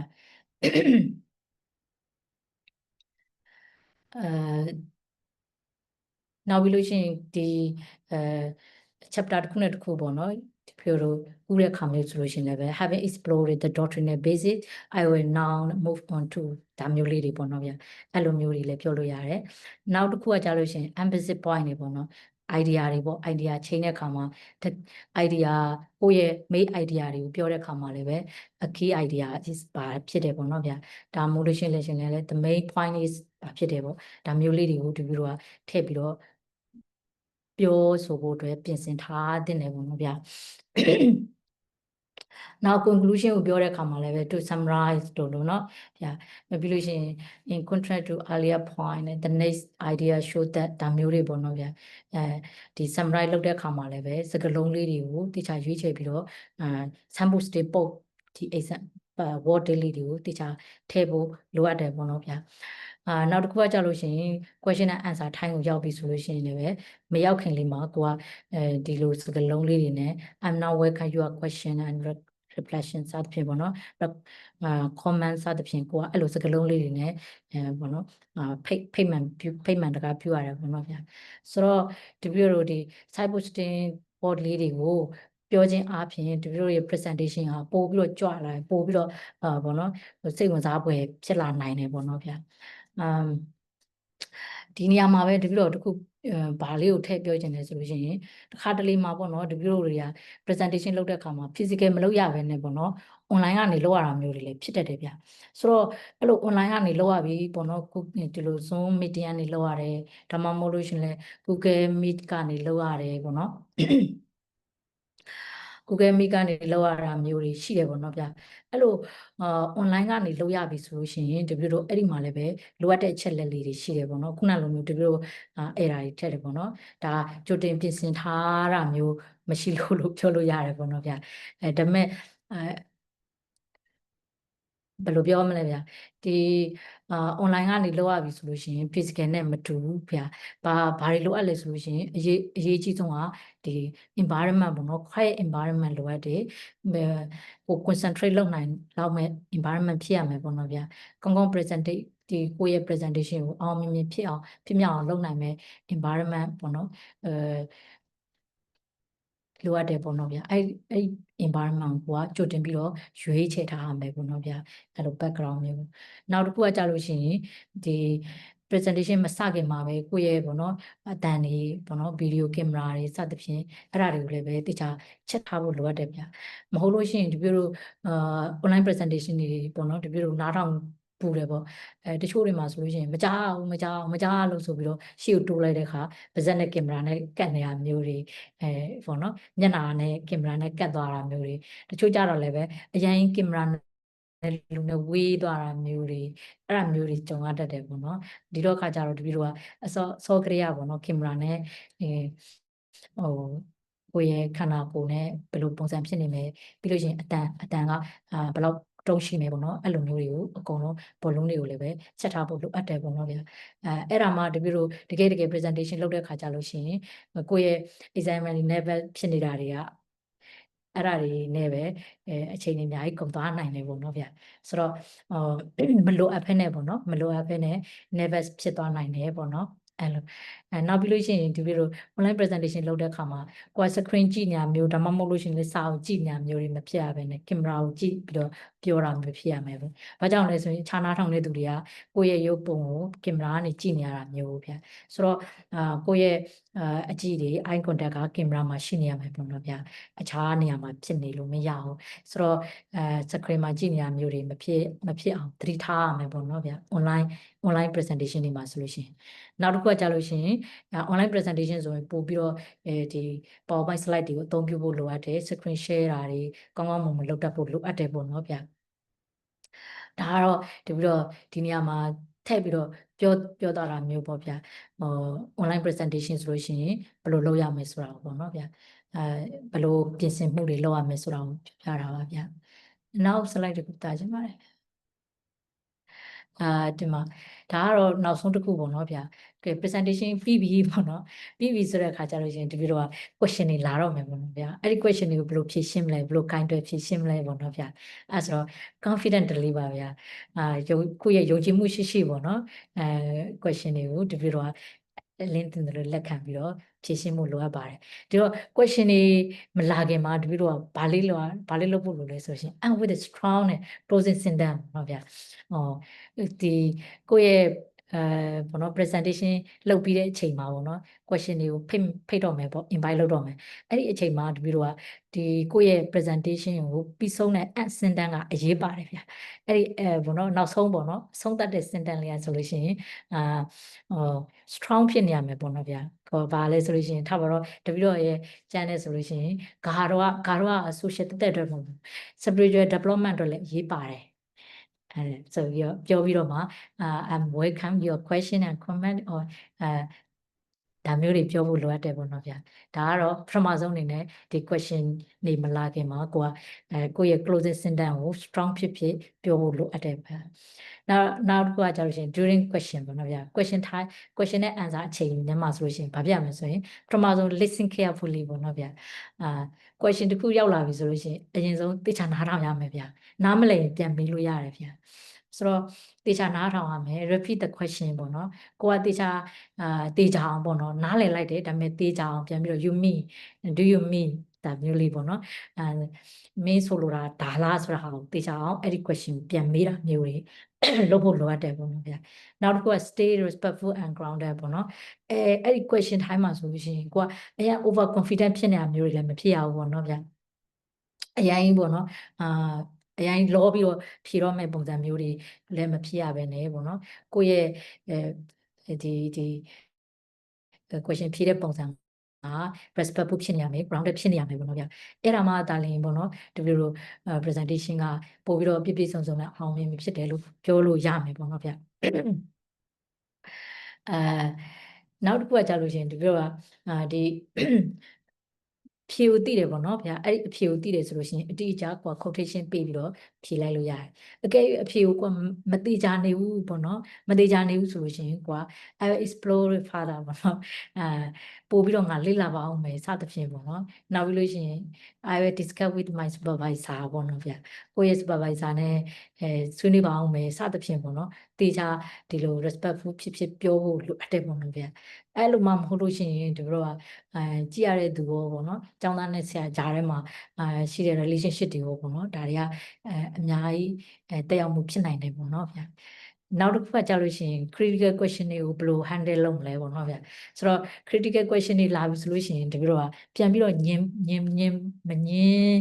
ဖို့အရေးကြီးတယ်ပေါ့နော်ဗျာတချို့တစ်ခါတလေမှာပေါ့နော်အဲ့လိုဒီ critical question တွေကကြာလို့ရှိရင်အခြားရှုထောင့်ကနေလာတာမျိုးတွေဖြစ်တယ်အဲ့ဒါမျိုးတွေဆိုလို့ရှိရင်ကိုယ့်ရဲ့အယူဆနဲ့မတူဘူးဆိုပြီးတော့ပြန်ပြီးတော့ညင်တာမျိုးတွေပေါ့နော်အတင်းညင်တာမျိုးတွေမလုပ်ဘဲနဲ့ပေါ့နော်ကိုယ့်ရဲ့ position ကိုပြန်ပြီးတော့တခြားပြန်ပြီးတော့ချက်တာမျိုးတွေနောက်ပြီးကိုယ့်ရဲ့ source တွေပြန်ချက်တာမျိုးတွေလုပ်ဖို့လိုအပ်တယ်ပေါ့နော်ဗျာနောက်ဆုံးအနေနဲ့ပေါ့နော်အကုန်လုံး question တွေပြီးသွားပြီဆိုလို့ရှိရင် be grateful ပေါ့နော်ကျေးဇူးတင်စကားပြောဖို့လိုအပ်တယ်ပေါ့နော် thank you for your valuable question or ဒါမှမဟုတ် valuable suggestion ပေါ့နော်ဗျာဒါမျိုးတွေတေချာပြောဖို့လိုအပ်တယ်ပေါ့နော်ဗျာဆိုတော့ဒါကတော့question တွေရောက်လာပြီဆိုလို့ရှိရင်ဘယ်လို handle လုပ်မလဲဆိုတာကိုပြောစကိတစ်ခုအနေနဲ့အရေးပါလို့တပြီးတော့ထည့်သွင်းပြီးတော့မျှဝေသွားခြင်းပဲဖြစ်ပါတယ်ဗျာဆိုတော့တပြီးတော့နောက် slide တစ်ခုကတပြီးတော့ကျေးဇူးတင်ပါတယ်ဒီနေ့တပြီးတော့ရဲ့ပေါ့နော်မျှဝေခြင်းစီစဉ်မှာပေါ့နော်ပါဝင်ပြီးတော့နားထောင်ပေးကြတဲ့ဆရာတော်တန်ဃာတော်တွေရောတန်ဃာတော်တွေနောက်ပြီးဆရာကြီးဆရာလေးတွေဒကာဒကာမတွေပါဝင်အကုန်လုံးကိုကျေးဇူးအများကြီးတင်ပါတယ်လို့ပြောလိုပါတယ်ဗျာ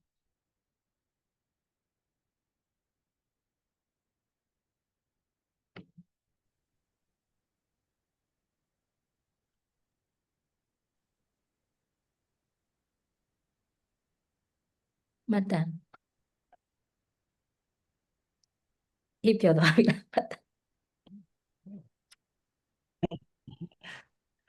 မော်ဒတာဆရာလေးပဲရောက်သွားတာ ဘောရီဒါစင်ကြာပါလားအိပ်ပြောပါ ဘောဂရိတာအိပ်ပျော်သွားလား ဒီမှာအဆိုဥတ္တမပဲလုပ်လိုက်ပါဦးဗျာဝိဥတ္တမ ဟုတ်ပါပြီဟိုဟာအခုလို့ ဟုတ်တယ်ခိုး ရပြီဆရာကြီး ဟုတ်ပါဘူးဗျာဒီလိုင်းကညောနေလို့တင်ကိုစီရင်တော့ရတင်ပို့ချပေးတဲ့နောက်မှာပြောနေဗျာရလားကြားလားဗျာဒီတော့ line လေးနည်းနည်းကြားသွား ကြားရတယ် ကြား ဆ ရ ရာ ကြားရ အခုကြားရပြီ အခုနံပါတ်3စီစဉ်ပြီးတဲ့နောက်မှာတော့နံပါတ်4စီစဉ်ရမေခွန်းများမေးမြန်းခြင်းဖြေကြားခြင်း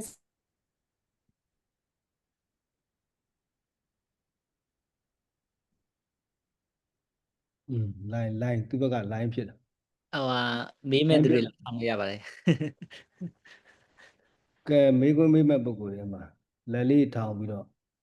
မေးကြလို့ရပြီဗျ ဆရာလေးမိုက်ပြန်ပိတ်သွားတယ်ဆရာလေး မိုက်ပိတ်မိုက်ပိတ်ပါ အတန် မိုက် တာ ဖြစ်တာလား အတန်တာမိုက်ပိတ်တယ် တပည့်တော် line ကြပြီးတော့ဇွန်ကပြန်ပိတ်သွားလို့ပဲဗျခုမေကုံးများမေးမြန်းခြင်းနဲ့ဖြေကြားခြင်းအစီအစဉ်မှာမေကုံးများစပြီးတော့မေးမြန်းလို့ရပါပြီဗျာ ဒီမှာတာမေးလေးစလက် လိုင်းမကောင်းရင်မိုက်က ဆရာလေးမင်္ဂလာပါကြားလားမသိနော် ကြားရတယ်ဗျာဒီမှာတို့ကြားပါတယ်ဗျာ ဥစဉ် line ကောင်းလိုက်မကောင်းလိုက်နဲ့ပေါ့နော်ကြားတဲ့ချက်မကြားတဲ့ချက်ဒါပေမဲ့လို့ဥစဉ်သိကျင်တဲ့မေကွန်းကကြတော့ဒီအစပိုင်းလေးမှာတွေ့လိုက်တယ်ပေါ့နော်ဒီကို slide လုပ်တဲ့အခါမှာပြောချင်တဲ့စကားလုံးတွေကများနေတယ်ဆိုရင် minimal text လောက်အောင်မယ်ပေါ့နော်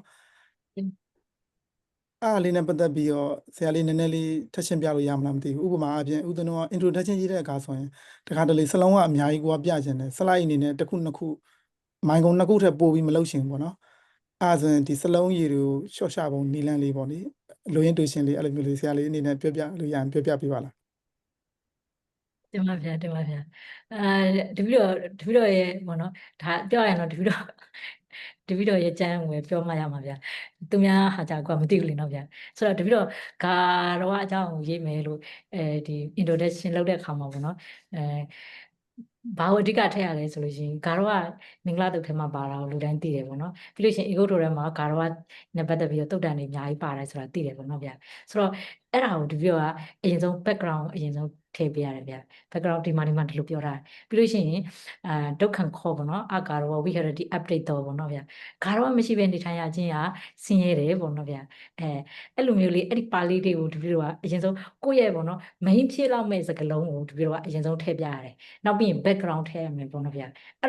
လောက်ဆိုလို့ရှိရင်တပည့်တော်က introduction ရပြည့်စုံနိုင်တယ်ပေါ့ဒါပေမဲ့အဲ့ဒီမှာဘာသွားပြီးတော့လိုအပ်နေသေးလဲဆိုလို့ရှိရင်တပည့်တော် research question တို့အိမ်က objective အတွက်ကိုတပည့်တော်လမ်းဖွင့်ပေးထားတဲ့ဟာလေးတွေလည်းဖြစ်နေရမယ်ပေါ့နော်ဗျာဒီမှာ ဟုတ်ဆရာလေးကျေးဇူးပါလို့တခုမေးချင်တာလေးတလက်စားတဲ့မေးခွင့်ပြုပါအောင်နော်ရှိုးကြတော့ဒီ introduction ထဲမှာပဲ research guide ကိုရောထည့်လိုက်တယ်ပေါ့နော် introduction slide မှာပဲ တင် တ ပါ ချို့ ဗျာ တချို့အကြောင်းသားတွေကြတော့လည်းပဲ introduction ကတသက်ဒီ research guide ဆိုတဲ့ခေါင်းစဉ်လေးနဲ့ဒီ slide တသက်ပေါ့နော်အဲ့လိုမျိုးတွေလုပ်တဲ့အပေါ်မှာရောဆရာလေးရဲ့အမြင်လေးပြောပြလို့ရမလားဟို introduction နဲ့ပေါင်းထည့်ရနဲ့ခွဲလောက်တာနဲ့ပေါ့လေ အဲ့ဒါကတော့တင်ပါဗျာအဲ့ဒါကတော့တကယ်တမ်းပြောရလို့ရှိရင်ကိုယ့်ရဲ့အကြိုက်နဲ့ပဲဆုံးဖြတ်လို့ရမယ်ပေါ့နော်ဗျာတချို့ကကြာလို့ရှိရင်တခါတည်း introduction ထဲမှာပဲကိုယ့်ရဲ့ research guide ပါတခါတည်းထည့်ပြောသွားတာမျိုးသူအဲ့လိုမျိုးကြိုက်တယ်ပေါ့နော်ဗျာတချို့ကြတော့လည်းအဲ့လိုမဟုတ်ဘဲနဲ့တီးတန့်လေးပေါ့နော်ဟို highlight လုပ်ပြတာကိုယ့်ရဲ့ cast ကဘယ်လောက်ကြီးပါတယ်ပေါ့နော်အဲ့လိုမျိုးလေးပြချင်တာမျိုးပေါ့နော်ဗျာဆိုတော့ဒါကတော့သူကိုယ့်ရဲ့အကြိုက်နဲ့ပဲဆိုင်မယ်နဲ့တူတယ်ဗျာဆိုတော့တခါတလေမှာပေါ့နော်ကိုလုံးချင်းနဲ့ခေါင်းစဉ်တော့ရှိတယ်ဒါပေမဲ့ research guide ကိုဘယ်လိုရှားမှမသိတဲ့လူတွေလည်းရှိတယ်အဲ့မျိုးဆိုလို့ရှိရင်တိတ်ပြီးတော့highlight မလုပ်ချင်တဲ့ခါကြလို့ရှိရင် introduction ထဲမှာပဲထပ်မထည့်ပြီးတော့ပြောသားတာမျိုးပေါ့နော်ဗျာဒီမှာ ဟုတ်ကဲ့ကျေးဇူးပါဆရာလေးကိုတခြားလေးရှင်းပြပြီနော် ဟုတ်ကျေးဇူးပါဗျာမိကုမေးလို့ နောက်ထပ်ဥစိန်နေတာလင်္ကာရလက်ထောင်ထားပါတယ်ဗျာဥစိန်နေတာလင်္ကာရမေကုံးများမေးလို့ရပါတယ်ဗျာ ကဲပါဆရာလေးဆရာလေးကြားလားကြားရနော် ရပါတယ်ဗျမင်္ဂလာ အား ပါ ပါတယ်ဗျာ ဒါပါဆရာလေးဆရာလေးပြောရတာဟာတွေကကောင်းတယ်နော်ဒီဘာဝပြင်ဟာတွေဒိဗယ်ရှိနေပြင်ဟာတွေ့ရပါတော့ဒါပေမဲ့ဦးစင်းသိချင်တာကျတော့ဒီဟိုပါဦးစင်းတို့ကျတော့ခုမှစလုပ်တဲ့လူတွေတကြောဒီဥမာ front presentation တော့ထားလိုက်ပါတော့ဒီ accurate presentation လုပ်တဲ့ခါမှာပေါ့နော်ဒီ front presentation လောက်မှာလုပ်တဲ့အခါမှာဒီဦးစင်းတို့သိပြီးသားဖြစ်တဲ့ introduction ပိုင်းညာပေါ့နော်ခုနဆရာလေးပြောခဲ့တဲ့ background တွေသိကြဟိုတေချာလေးပြင်ရမှာပေါ့ဒီ accurate မြင်တဲ့အခါကျတော့ဦးစင်း introduction တို့အခုကျတော့အဓိက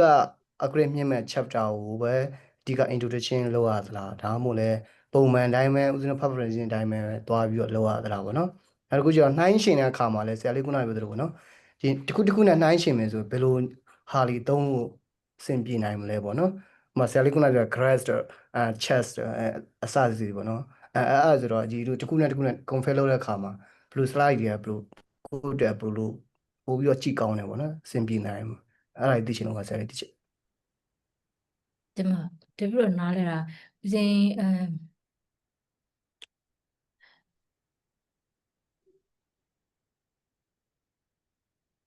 compare လုပ်တယ်ပေါ့နော် slide တစ်ခုနဲ့တစ်ခု compare လုပ်တာကိုပြောချင်တာလားokay ဒီပြီးတော့နားလဲပြီ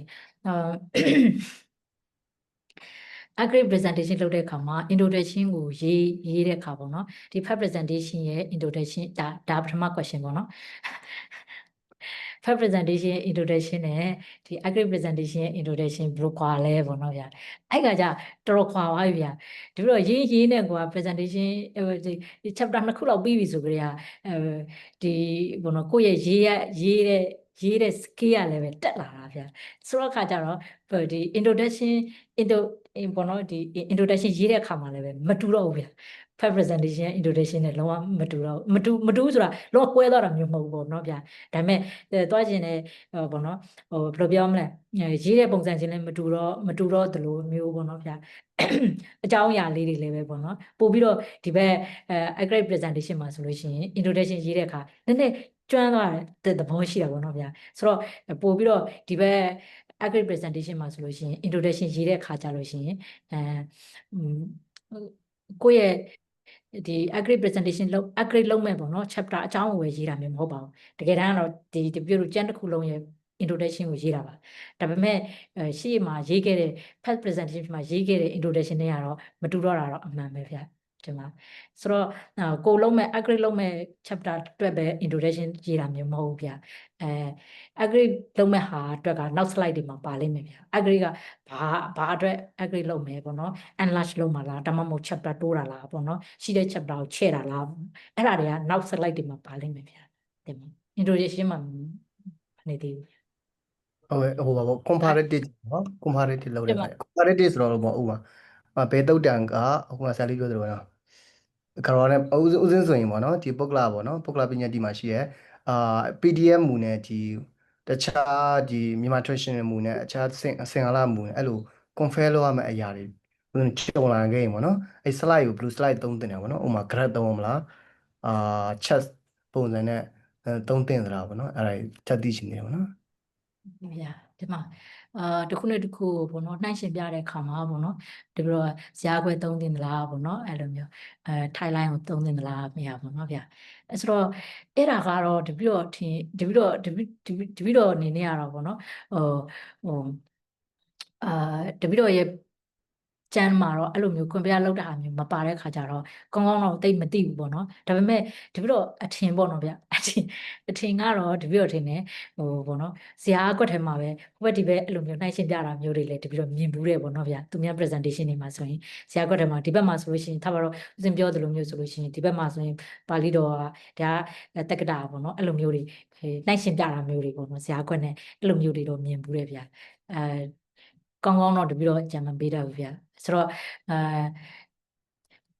တပြီးတော့ထင်တယ် chart သုံးတာကြလို့ရှိရင် historical development တွေသုံးပြောတာမျိုးတွေနောက်ပြီးတော့ doctrinal relationship တွေကိုပြောတာမျိုးအဲ့ပေါ့နော်ဒါလည်းနည်းနည်းတော့ပေါ့ပါတယ်ဒါပေမဲ့ chart ကကြလို့ရှိရင်သူကဒီလိုပေါ့နော်guideline ပုံစံမျိုးသုံးတာဆိုတော့လေဗျဒီမှာ chart ဆိုတော့မသုံးလောက်ဘူးထင်တယ်ဗျဒီမှာ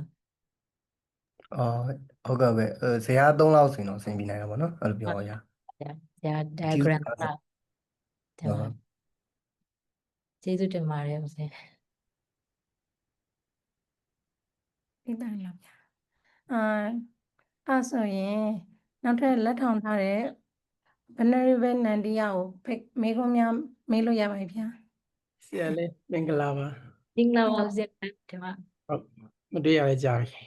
ဆရာလေးဦးစင်ကလေဒီမှာ signpost နဲ့ example ဆိုပြီးတော့PowerPoint slide တစ်ခုတွေ့လိုက်တယ်အဲ့ဒါလေးကို example ဆိုတာ example လေးတစ်ခုနဲ့ပြောပြလို့ရမလားရပါတယ်ဗျာရပါတယ်ဗျာအဲ့ဒါကြလို့ရှိရင်ဟိုဘောနော်တပည့်တို့ script ရေးတဲ့အခါထည့်ရင်ပိုကောင်းတယ်ဗျာအဲ့ဆိုလို့ရှိရင်တပည့်တို့ကလေ slide တစ်ခုနဲ့တစ်ခုအကူတွေမှာဘောနော်ပြီးလို့ရှိရင်တပည့်တို့ presentation အစမှာပေါ့နော်တပည့်တို့ presentation မှာဆိုရင်တပည့်တို့ကိုယ့်ကိုမိတ်ဆက်တဲ့ခါမှာပေါ့နော် for those who don't know me ပေါ့နော်ဗျာဘာလို့တပည့်တို့ presentation တပည့်တို့ကြောင်းတိုင်းတက္ကသိုလ်မှာ presentation လုပ်ပြီဆိုလို့ရှိရင်လာပြီးတော့နားထောင်တဲ့ကျောင်းသားကကြလို့ရှိရင်ညာသောအဖြစ်ပေါ့နော်တပည့်တို့ ကိုအချင်းချင်းဆိုတော့သိနေကြပြီပေါ့နော်ဗျာအဲ့ဆိုတော့မသိသေးတဲ့သူအတွက်ပဲမိတ်ဆက်မှာဖြစ်တဲ့အတွက်တပည့်တော်ဆိုလို့ရှိရင်အဲ့လိုမျိုးပေါ့for those who don't know me I'm Sudama Chari ဒါမျိုးပေါ့နော်ဗျာမသိသေးတဲ့သူတွေအတွက်ဆိုရင်ငါသူတို့မှစာဖြစ်ပါအဲ့လိုမျိုးမိတ်ဆက်တဲ့ခါမှာမိတ်ဆက်ပြီးတော့စတင်တဲ့ခါမှာစကားလုံးတွေတုံးတဲ့ခါမှာပေါ့နော်ဘယ်လိုတုံးမလဲပေါ့နော်ကိုယ့်ရဲ့ presentation စတင်ပြီဆိုလို့ရှိရင်ဘယ်လိုတုံးမလဲပေါ့တကယ်တော့ presentation မှာမဟုတ်ဗျာစကားပြောတဲ့ခါမှာလေဒီလိုကအစပြီးပြောရမယ့်ဟာရှိရဲပဲအလယ်မှာပြောမယ်နောက်ဆုံးပေါ့နော်ဘာလဲပိတ်မယ်အဲ့လိုမျိုးတွေရှိတယ်ပေါ့နော်ဗျာအဲ့ဆိုတော့တချို့နေမှာဆိုတရုတ်ကလေးတွေနဲ့စတာမျိုးရှိတယ်ပေါ့နော်ဗျာအထက်ကတော့ဒါနတစ်ခုမှတရားဟောမယ်ဆိုလို့ရှိရင်လည်း there are 3 kind of စေတနာပေါ့နော်ဗျာစေတနာ3မျိုးရှိတယ်ဆိုရင်1 2 3အစဉ်တိုင်းပြောသွားမယ်ပေါ့ဆိုတော့ဒီလိုပထမဆုံးစတော့မယ်ဆိုလို့ရှိရင်ဘယ်ကနေစလဲဆို today I will focus on 3 main aspects of Garawa ဆိုတော့ဒီနေ့ငါဘာလုပ်မလဲfocus လုပ်သွားမယ့်အရာကဘာလဲဆိုရင် Garawa နဲ့ပတ်သက်တဲ့ aspect 3မျိုးကိုပြောသွားမယ်3 aspect of Garawa ဟုတ်ပြီနော်အဲ့ဆို the first one is ဘာဖြစ်တယ်ညာဖြစ်တယ်ပေါ့နော်အဲ့လိုပြောလာအဲ့ဒါကဒီလိုစတဲ့စကားလုံးတွေပေါ့ဒါမှမဟုတ်လို့ရှိရင် let me begin ဒါမျိုးလေးပေါ့နော် let me begin နဲ့ by နဲ့ out outlining the structure of this presentation ပေါ့နော်ဒီ presentation မှာငါပြောသွားမယ့်အရာတွေနဲ့ဘာတွေဆိုတဲ့ဟာနဲ့စတင်ခွင့်ပြုပါပေါ့နော်ဗျာနောက်တစ်ခုကကြာလို့ရှိရင် this talk is divided into 3 sections ဆိုတော့ this presentation divided into 3 parts ဒါမျိုးပေါ့နော်ဗျာကိုယ့် presentation ကိုစတော့မယ်ဆိုရင်ငါ့ရဲ့ presentation ကပေါ့နော်3ခုsession 3ခုနဲ့ပဲခွဲထားပါတယ်ပေါ့ဒါပထမ firstly this one the second this one the third finally this one ဒါမျိုးတွေပေါ့နော်ဗျာအဲ့လိုမျိုးစကားလုံးလေးတွေနဲ့စပြီးတော့ပြောလို့ရပါတယ်ဗျာနောက်စပြီးသွားပြီဆိုလို့ရှိရင်ဒီလိုကပေါ့နော်ဒီpoint တစ်ခုနဲ့တစ်ခုချိန်တဲ့နေရာတွေမှာဆိုလို့ရှိရင်ဘာလို့ဆို let us now turn to second point ဒါပထမ point ကိုပြောပြီးသွားပြီ second point ကိုသွားရမယ်ဆိုလို့ရှိရင် let us now move to second point ဒါမျိုးတွေပေါ့နော်ဗျာနောက်ပြီးလို့ရှိရင် having explored the first point I will now move on to second point ဒါမျိုးတွေပေါ့နော်ဗျာနောက်ပြီးလို့ရှိရင် the next point is which one ဒါမျိုးတွေပေါ့နော်ဗျာ what ဒါမျိုးအဲ့လိုမျိုးဒါကတော့ချိန်တဲ့ခါမှာပြောတာပေါ့ဗျာနောက်တစ်ခုကကြာလို့ရှိရင်ဒီလိုပေါ့နော် argument တွေပြောတဲ့ခါမှာပေါ့နော် citation တွေပြောတဲ့ခါမျိုးတွေမှာဆိုလို့ရှိရင် the central idea is ဘာဖြစ်တယ်ပေါ့နော်ဗျာဒါမျိုးပေါ့နောက်ပြီးလို့ရှိရင် this is the clearly illustrated in Anguttara Nikaya ဒါမှမဟုတ်လေဓမ္မပဋ္ဌာပေါ့နော်ဗျာဒီလိုစကားလုံးမျိုးတွေနဲ့လည်းပြောလို့ရပါတယ်ဗျာဒါကတော့ပြီးလို့ရှိရင်တချို့နေရာတွေမှာ connect idea တွေ connect လုပ်တဲ့ခါမျိုးဆိုလို့ရှိရင် this connected that closely with ဘာဖြစ်တယ်ပေါ့နော်ဗျာဆိုတော့ဂါရဝဆိုလို့ရှိရင်ဘာနဲ့ closely connect ဖြစ်လဲဆိုလို့ရှိရင်နိဗ္ဗာန်နဲ့ဖြစ်တယ်စသဖြင့်ပေါ့နော်ဗျာအဲ့လို connect ဖြစ်တဲ့အရာတွေကိုချိတ်ဆက်ပြီးပြတဲ့ခါမျိုးမှာလည်းခုနလိုမျိုး another way to interpret into this one ဒါမျိုးတွေလည်းပြောလို့ရပါတယ်ဗျာနောက် conclude လုပ်တဲ့ခါမှာလည်း to summarize to conclude အဲ့လိုမျိုးတွေပေါ့နော်ဗျာ finally ဒါမျိုးတွေပေါ့နော်ဗျာအဲ့လိုမျိုးစကားလုံးတွေသုံးလို့ရပါတယ်ဗျာဒါကတော့ signpost စကားလုံးတွေပေါ့နော်ဗျာအဲ့ဒါတွေကိုဒီလိုတော့ script ရေးပြီးတော့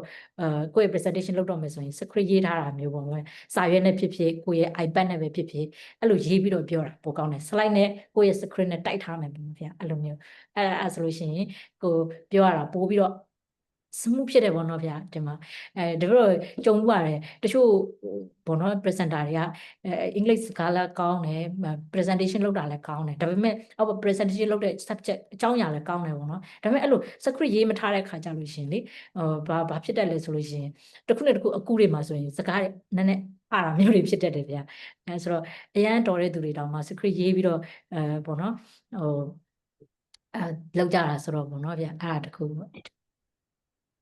ဟုတ်ကဲ့ကျေးဇူးပါနောက်တစ်ခုကလေလက်စာနဲ့ဟိုဟာဒါတော့ referencing ဘောနော် reference မှာကျုံလို့မိလိုက်တာနော်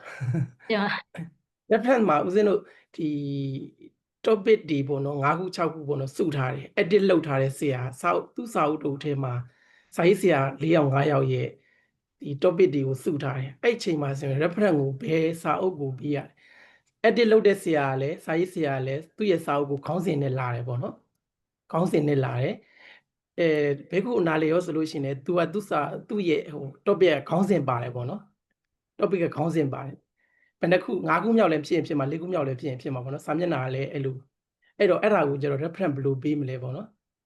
edit လုပ်တဲ့သူပဲပေးရမှာလားဘေကုအနာလေရောကိုပဲသွားပေးရမှာလား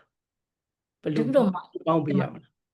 တင်ပါဗျာဒီ reference နဲ့ပတ်သက်တဲ့ဟွာတွေကိုတော့တပည့်တော်ထင်တယ်နောက်ခေါင်းစဉ်တစ်ခုနဲ့တိကျတင်ထားတာမျိုးရှိတယ်လीเนาะအဲ့မှာတော့တိကျပြည့်ပြည့်စုံစုံနားထောင်လို့တော့ရပါတယ်ဒါပေမဲ့တင်ပါဗျာအဲ့လိုနားထောင်လို့ရတယ်ပေါ့နော်ဗျာနောက်တပည့်တော်တင်ပါဗျာတပည့်တော်ပြောချင်တာအဲ့လိုမျိုးကြုံလာပြီဆိုလို့ရှိရင်တပည့်တော်ဘလို့တပည့်တော်ကဆိုလို့ရှိရင်တော့ဒီ edit လုပ်ထားတဲ့သူကိုအရင်ရေးတယ်ပြီးလို့ရှိရင်နောက်ကခေါင်းစဉ်နဲ့အဲ့ဒီရေးတဲ့စာရေးဆရာကိုရေးတယ်ဗျာတင်ပါဒါပေမဲ့ပြည့်ပြည့်စုံစုံသိရင်တင်ပါဗျာအဲ့တုန်းကလည်းဥစဉ်လိုက်တယ်ဒါပေမဲ့အဲ့တုန်းကပြဿနာ problem မရှိဘူးခုရေးရင်းနဲ့ကျတော့ problem တွေ့လိုက်ဘယ်ဟာကိုရေးရမလဲမသိဘူးပေါ့နော် edit လုပ်တဲ့သူကလည်း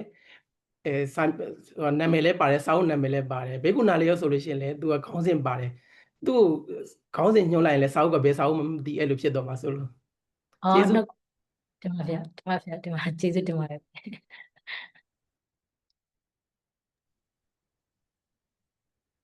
ဦးစင်းတစ်ခုလောက်ပြောလို့ရမလားလက်ကထောင်တဲ့နေရာလေးကမတွေ့လို့နောက်တစ်ပါးထောင်ထားလက်ထောင်ထားသေးပါတယ်ဗျာစောင့်လို့ရမလားမသိဘူးနော်ဘာလို့လဲဆိုတော့ဒီမှာ venerable ယေဝတကလက်ထောင်ထားလို့ပါဗျာပြီးရင်ဥစဉ်ကိုဖိတ်ပါမယ်ဗျာအခု venerable ယေဝတမေးခွန်းများမေးလို့ရပါပြီဗျာဟုတ်မင်္ဂလာပါဆရာလေးမင်္ဂလာပါဒီမှာမင်္ဂလာပါဦးစင်ဗျာဦးစင်းကမြန်မာနိုင်ငံကပေါ့နော်ဦးစင်းမေးချင်တာလေးကဒီမှာတချို့ပြောကြတာ PowerPoint ဆိုတော့ power ဆို point ကိုပဲပြရမှာပေါ့နော်ဒီ paragraph ယူလာတယ်ပေါ့အဲ့ point ကိုပဲကြည့်ပြီးတော့ကိုကတင်ဆက်ရမယ်ပေါ့ present လုပ်ရမယ်ဟုတ်တယ်အဲ့မဲ့တချို့နေရာတွေကြတော့ point လေးတွေပြလို့အဆင်မပြေဘူးခါတရံကြလဲတချို့ scholar တွေသူတို့ present လုပ်တဲ့ဟာတွေကြည့်ရင်လဲခါလေသူတို့လည်း paragraph တွေလုံးတာတွေလည်းပါလာပြန်ရောအဲ့တော့နားလေရခက်တယ်ပေါ့နော်အဲ့ဒါလေးနဲ့ပတ်သက်ပြီးလည်းသိချင်ပါတယ်နောက်တစ်ခုကကြတော့ဟွာပေါ့နော်ဒီ research paper ရေးတဲ့ခါကျရင်တော့ abstract ဆိုရင်တော့ BBMRC ပေါ့ဒီမှာဦးဇင်းတို့ဆရာတွေသင်တာပေါ့ BBMRC အဲ့ဒါအကုန်ဆုံးအောင်ရေးမယ်ပေါ့ဒါပေမဲ့ဒီ PowerPoint slide ထဲမှာ abstract ထည့်မယ်ဆိုရင်အဲ့ဒါတွေအကုန်ထည့်လိုက်တဲ့ခါကျရင် PowerPoint မဟုတ်ဘဲနဲ့သူက paragraph ဖြစ်သွားပြီပေါ့နော်အဲ့ပြဿနာလေးတက်တယ်အဲ့ဒါလေးနဲ့ပတ်သက်ပြီးဆရာလေးရဲ့အတွေ့အကြုံတွေ knowledge တွေသိပြရစေတင်ပါဗျာကျေးဇူးအများကြီးတင်ပါတယ်ဦးစင်ဒီတော့ညာကောင်းပြီ the first point ကပါပါစေparagraph တွေဟိုနဲ့PowerPoint လေးကိုထည့်ဟုတ်ပြီဗျာတင်မှာဟုတ်တယ်တပြည့်တို့တချို့နေရာတွေမှာပေါ့နော်စကလုံးလေးတွေပေါ့နော်point လေးတွေပဲထည့်လို့ပေါ့နော်အဆင်မပြေတာမျိုးတွေလည်းရှိတတ်ပါတယ်ဗျာဒါပေမဲ့တပြည့်တို့ကpresentation လုပ်မှာဖြစ်တဲ့အတွက်ပေါ့နော်တပြည့်တို့ကပါဇက်ကပြောသွားလို့ရတယ်ဗျာပေါ့နော်အများအဖြစ်တော့လေပါဇက်ကပြောသွားလို့ရတယ်ဒါပေမဲ့ PowerPoint နဲ့မှာတော့ပေါ့နော်ဒီလိုစကလုံးနည်းနဲလေကောင်းလေပြီးလို့ရှိရင် simple ဖြစ်လေကောင်းလေပေါ့နော်ဗျာဆိုတော့ဒါပေမဲ့တချို့နေရာတွေမှာလည်း paragraph တွေထည့်ထားတယ်ဆိုတာမျိုးတွေရှိတယ်ပေါ့နော်ဒါကတော့နေရာအလိုက်သွားလို့ရတယ်ဗျာနေရာအလိုက်ဆိုတာ presentation လုပ်တာဘာလို့လုပ်တာလဲပေါ့နော်ဗျာconference မှာပေါ့နော်paper ဖတ်တာလားပေါ့ဒါမှမဟုတ်လို့ရှိရင်လည်းဒီလိုဒီလိုကျန်းအတွက်ပေါ့နော်ကိုယ့်ရဲ့ကျန်းကောင်းစဉ်အတွက် present လုပ်တာလား agree present လုပ်တာလားပေါ့နော်ဗျာအဲ့လိုမျိုးတစ်ခုနဲ့တစ်ခုပေါ့နော်presentation လုပ်တဲ့အကြောင်းအရာပေါ်မူတည်ပြီးတော့တပည့်တို့ကဒီ point မဲ့ထည့်မလား paragraph တစ်ခုလုံးထည့်မလားပေါ့နော်ဗျာဆိုတော့တချို့ဆရာတွေသုံးတဲ့ထပ်တော့ paragraph သုံးထားတဲ့ scholar တွေဦးဇင်းတွေ့ဖို့တယ်ဆိုလို့ရှိရင်သူတို့က lecturer တင်တာလည်းဖြစ်နိုင်တယ်လေနော်ဗျာဆိုတော့အဲ့ဒါမျိုးတွေပေါ့နော်ဗျာ lecturer သူ့ရဲ့ lecturer အတွက်ကိုသူကသူထပ်တော့သူစာတင်တဲ့နေရာမှာသုံးတဲ့ PowerPoint မျိုးဆိုလို့ရှိရင်တော့လည်းပဲဒီလို paragraph တွေပါဝင်လာနိုင်တယ်ပေါ့နော်ဗျာနောက်တစ်ခုက abstract အတွက်ပေါ့နော်အကုန်လုံးထည့်ရေးဖို့လိုအပ်လာဆိုတော့ abstract တောင်မှချုပ်ထားပြီးသားလေနော်ဗျာဆိုတော့ PowerPoint ထဲမှာဆိုလို့ရှိရင်တော့တကယ် main point လေးတွေပဲကိုယ့်ရဲ့ question လေးတွေresearch question ဖြစ်နေရမယ် method ကဘာဖြစ်နေရမယ် method ဆိုလို့ရှိရင်လည်းပဲmain စကလုံးလေးတွေပဲ textual ဖြစ်နေရမလား comparative ဖြစ်နေလားအဲ့လိုကလေးတွေပဲထည့်လို့ရတယ်လေနော်ဗျာဆိုတော့တပည့်တော်ထင်တယ်အဲ့ဒါတွေအကုန်လုံးရေးဖို့မလိုအပ်ဘူးပေါ့နော်ဗျာမလိုအပ်ဘူးဆိုတာတပည့်တို့လိုမျိုးပေါ့နော်ဒီthesis presentation တွေဆိုလို့ရှိရင်တော့မလိုအပ်ဘူးလို့ထင်တာပဲဗျာ အခြားကို lecture တင်နေရလားဒါမှမဟုတ်လို့ရှိရင်လည်းကိုယ့်ရဲ့ product ကိုပေါ့နော်သူများစိတ်ဝင်စားအောင်ပြောတဲ့နေရာမျိုးလားဒါမှမဟုတ်ကို project ကိုပြောတဲ့နေရာမျိုးလားအဲ့ဆိုတော့နေရာအလိုက်တော့ပေါ့နော်စာတင်တဲ့နေရာက PowerPoint လားပေါ့နော်ဗျအဲ့လိုနေရာအလိုက် PowerPoint ကိုကြည့်ပြီးတော့ပြင်ဆင်တဲ့ PowerPoint ပေါ်မှာမူတည်ပြီးတော့တပြီးတော့ paragraph သုံးမလား key point လေးတွေပဲသုံးမလားဆိုတော့ဆုံးဖြတ်ရမယ်လို့ထင်ပါတယ်ဗျာဒါကတော့ first point နော်တပြီးတော့ရဲ့အဖြေစင်ပြေရလားဗျာ အဆင်ပြေပါတယ်ဆရာလေးဦးဇင်းလိုက်မှတ်နေပါတယ် တင်ပါဗျာနောက်တစ်ခုကြံသေးရလား နောက်တစ်ခုကဒီ abstract ရေးတဲ့အခါပေါ့နော် abstract ရေးတဲ့အခါ BBMRC ပေါ့ဒီ background တွေ purpose တွေနောက်တစ်ခါ methodology တွေနောက်တစ်ခါဒီ contribution or result ပေါ့ဒါ seminar တွေအတွက်ပဲဖြစ်ဖြစ်ကို research paper ပဲဖြစ်ဖြစ်အဲ့ဒါရေးရင်တော့ဒီအင်္ဂါရက်တွေပါရမယ်ပေါ့ဒီကဦးဇင်းတို့မှတ်သားဖို့ပါပေါ့နော်ဒါပေမဲ့လို့ PowerPoint slide ထဲမှာကိုယ် seminar မှာသွားမယ်ဒါမှမဟုတ်ဆရာလေးပြောသလို thesis presentation လုပ်မယ်ပေါ့နော်အဲ့ခါကျရင်ရောဒီအင်္ဂါရက်တွေနဲ့အကုန်ညီအောင် abstract ကိုပြင်ရမှာလားပေါ့အဲ့ဒါလေးနဲ့ပတ်သက်ပြီးသိချင်တာပါ တင်ပါဗျာ PowerPoint ပြင်တာကိုပြောချင်တာနဲ့တွေ့နော်ဗျာ ဟုတ်တယ် တင်ပါဗျာအခုနတပြည့်ဖြေတဲ့ထဲမှာပါသွားပြီနော်ဗျာတင်ပါ abstract ထဲကအဲ့အကြောင်းအရာလေးတွေကိုတပြည့် key point လေးတွေထုတ်ပြီးတော့PowerPoint ထဲမှာထည့်လို့ရပါတယ်ဗျာ abstract ကိုချုပ်ပြီးသားဖြစ်တဲ့အတွက် PowerPoint ထဲကိုထည့်တဲ့ခါကျလို့ရှိရင်ဒါလေးတွေကညာသွားပြင်အကုန်ပါဝင်လာနိုင်ပါတယ်ဗျာတင်ပါ အဲ့တော့ तू က thesis presentation ဆိုရင်ပြေဆုံးထည့်လို့ရမယ် seminar PowerPoint ဆိုရင်ပြေဆုံးထည့်လို့မရဘူးအဲ့လိုလေးတော့ကွာတယ်ပေါ့နော် အဲ့လိုအဲ့လိုကြီးတော့လည်းမဟုတ်ဘူးဗျတပြည့်တို့ thesis presentation လုပ်တဲ့ခါမှာလည်းပဲတပြည့်လိုအပ်တဲ့ဒီပေါ့နော်research method research question ပေါ့နော် background ဒါကတော့ပောက်ပါမှာပေါ့နော်ဗျဒါပေမဲ့တပြည့်ပြောချင်တာ abstract ထဲမှာကချုပ်ပြီးသားဖြစ်တဲ့အတွက် PowerPoint ထဲမှာလည်းပဲအဲ့ဒါလေးတွေကတော့ဒီတိုင်းပဲပါနေမှာလို့ထင်တယ်ဗျဒီမှာတပည့်တော်ပြောလို့ရ ကျေးဇူးတင်ပါတယ် တင်ပါဗျ ရပါတယ်ပြောပါဆရာလေး ဒီတပည့်တော်ဒီပေရနီယတက္ကသိုလ်မှာကျတော့ဒီ MPhil သူတို့ presentation ပေါ့နော် Viva မှာပေါ့နော် Viva မှာဆိုရင်တော့သူတို့ abstract ကိုသူတို့ရေးထားတဲ့အကျဉ်းချုပ်တိုင်းကိုသူတို့ပထမဆုံးစာမျက်နှာမှာတင်ပြကြတယ်ဗျဒါကတော့သူတို့ဒီနောက်ပိုင်းမှာ rules ထုတ်လိုက်တယ်ဆိုတော့ပေါ့နော်ပြောမှဆိုရင်slide ကတခုတည်းနေပေါ့နော်ဒီတိုင်းဟွာတော့လောက်ဆရာမလို့ present တော့မလို့ဘူးသူက abstract ဒီမျိုးရေးထားဆိုခဏလေးပြလိုက်ရုံပဲပေါ့နော်အဲ့လိုမျိုးလေးတက္ကသိုလ်တစ်ခုနဲ့တစ်ခုနည်းနည်းကွဲပြားသွားလေးတော့ရှိမှာဗျာကျေးဇူးတင်ပါတယ်ဆရာလေး တင်ပါဗျာအဲ့ဆိုလို့ရှိရင်ခဏတော့ပြောထားတဲ့ဥစဉ်ဘယ်နဲ့ပဲညနာဝရနော်မေးခွန်းလေးခဏတော့မေးစရာရှိတယ်လို့ပြောလို့ပါဗျာအခုမေးလို့ရပါပြီဗျာတကယ်ကလေဥစဉ်ဆောနာကဥစဉ်ဒီတာဆင်းသွားရလားမသိဥစဉ်ဒီတာနဲ့ကက်ရပြောလိုက်ရမှာလက်ကထောင်လို့မရဘူးဖြစ်နေလို့ဆိုတော့ဥစဉ်upgrade လုပ်တော့ကလည်းဒီဆရာလေးထော်တန်တို့ဆရာလေးထော်သူတို့နဲ့လေ့ကျင့်ပြတယ်ပေါ့နော်ဆိုတော့အဲ့တုန်းကလည်းဒီဆရာလေးထော်တန်ဆိုလဲဒါဖေယာဒနီယာကမတူတဲ့အမြင်လေးတွေဥစဉ်တို့သိရတယ်ပေါ့နော်နောက်ပြီးတော့အဲ့တုန်းကupgrade presentation တော့ဆရာလေးတော်သူကအကြံဉာဏ်ပေးတာလေးကိုဆောနာဥစဉ်ဒီမိခွန်းနဲ့ပတ်သက်ပြီးတော့တတိယလို့ပေါ့အဓိကတော့အဲ့မှာ reverse chapter ကိုထင်ရှားအောင်လို့ပေါ့နော် slide မှာလည်းနည်းနည်းလေးပြင်လိုက်ပေါ့နောက်ပြီးတော့ဒီပြောတဲ့အခါမှာလည်းအဲ့ script လေးကိုနည်းနည်းလေးပြင်လိုက်ပေါ့အဓိကကတော့ပြိသက်ကောဒီဆရာတော်တွေရောပို့ပြီးတော့နားလည်သွားအောင်လို့ပေါ့နော်ဆိုတော့အဲ့ဒါလေးကိုဥစဉ်ပြင်လိုက်တော့အဆင်ပြေတယ်ပေါ့နော်ဒီလောက်တဲ့ဒီဆရာတော်ဒါရိုက်တာတို့လည်းဒါသဘောကျကြတယ်ပေါ့နော်အဲ့ဒါလေးအကျေးဇူးတင်စကားပြောတာပါဆောနာဟာနဲ့ဆက်ဆက်ပြီးလို့ပေါ့နော်ဒီ revise chapter ကို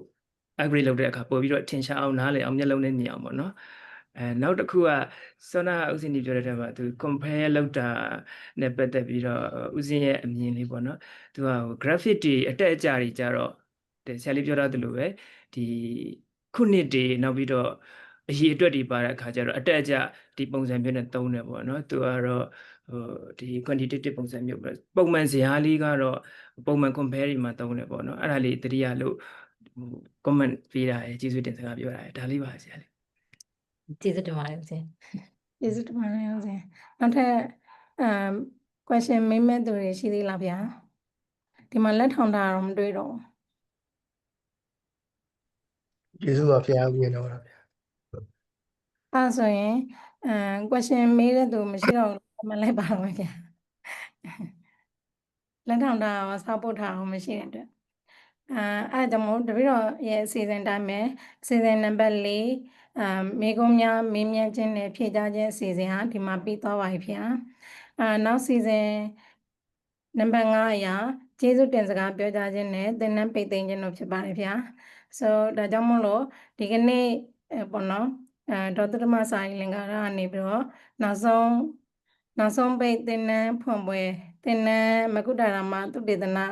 နိပညာသင်တန်းပိတ်ပွဲကြီးမှာeffective presentation skill နဲ့လိုရင်းတိုရှင်းနဲ့ထိထိမိမိသင်ကြားပေးသွားတယ်မိကုန်းတွေလည်းဖြည့်ပေးတယ်အဲ့လိုမျိုးတွေလုပ်သွားတဲ့အတွက်ဒီနေ့အတွက်ကျေးဇူးအများကြီးတင်ရှိပါတယ်ဗျာကြားရောက်လာကြတဲ့တန်ဃာတော်ဆရာတော်တန်ဃာတော်များနဲ့ဆရာကြီးဆရာလေးများတက္ကသိုလ်မများအားလုံးကိုလည်းခုလိုစိတ်ရှိလက်ရှိနဲ့မိကုန်းတွေမေးပြီးတော့စိတ်ရှိလက်ရှိနဲ့နားထောင်ပေးရတဲ့အတွက်ကျေးဇူးအထူးပင်တင်ရှိပါတယ်ဗျာဒါကြောင့်မို့လို့တပည့်တော်တို့ဗုဒ္ဓသာသနာစီရန်တိတ်တို့3ချိန်ရွတ်ဆိုပြီးတော့သင်္นานပိတ်ပေးဖို့အတွက်ရှောက်ထားပါတယ်ဗျာ ဘုဒ္ဓသာသနာ သာသနာစီရန်လေးတတူဘုဒ္ဓသာသနာ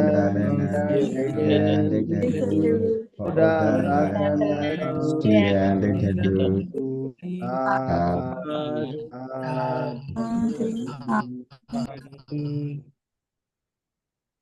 ဆရာလေးကျေးဇူးပါ စေတမန်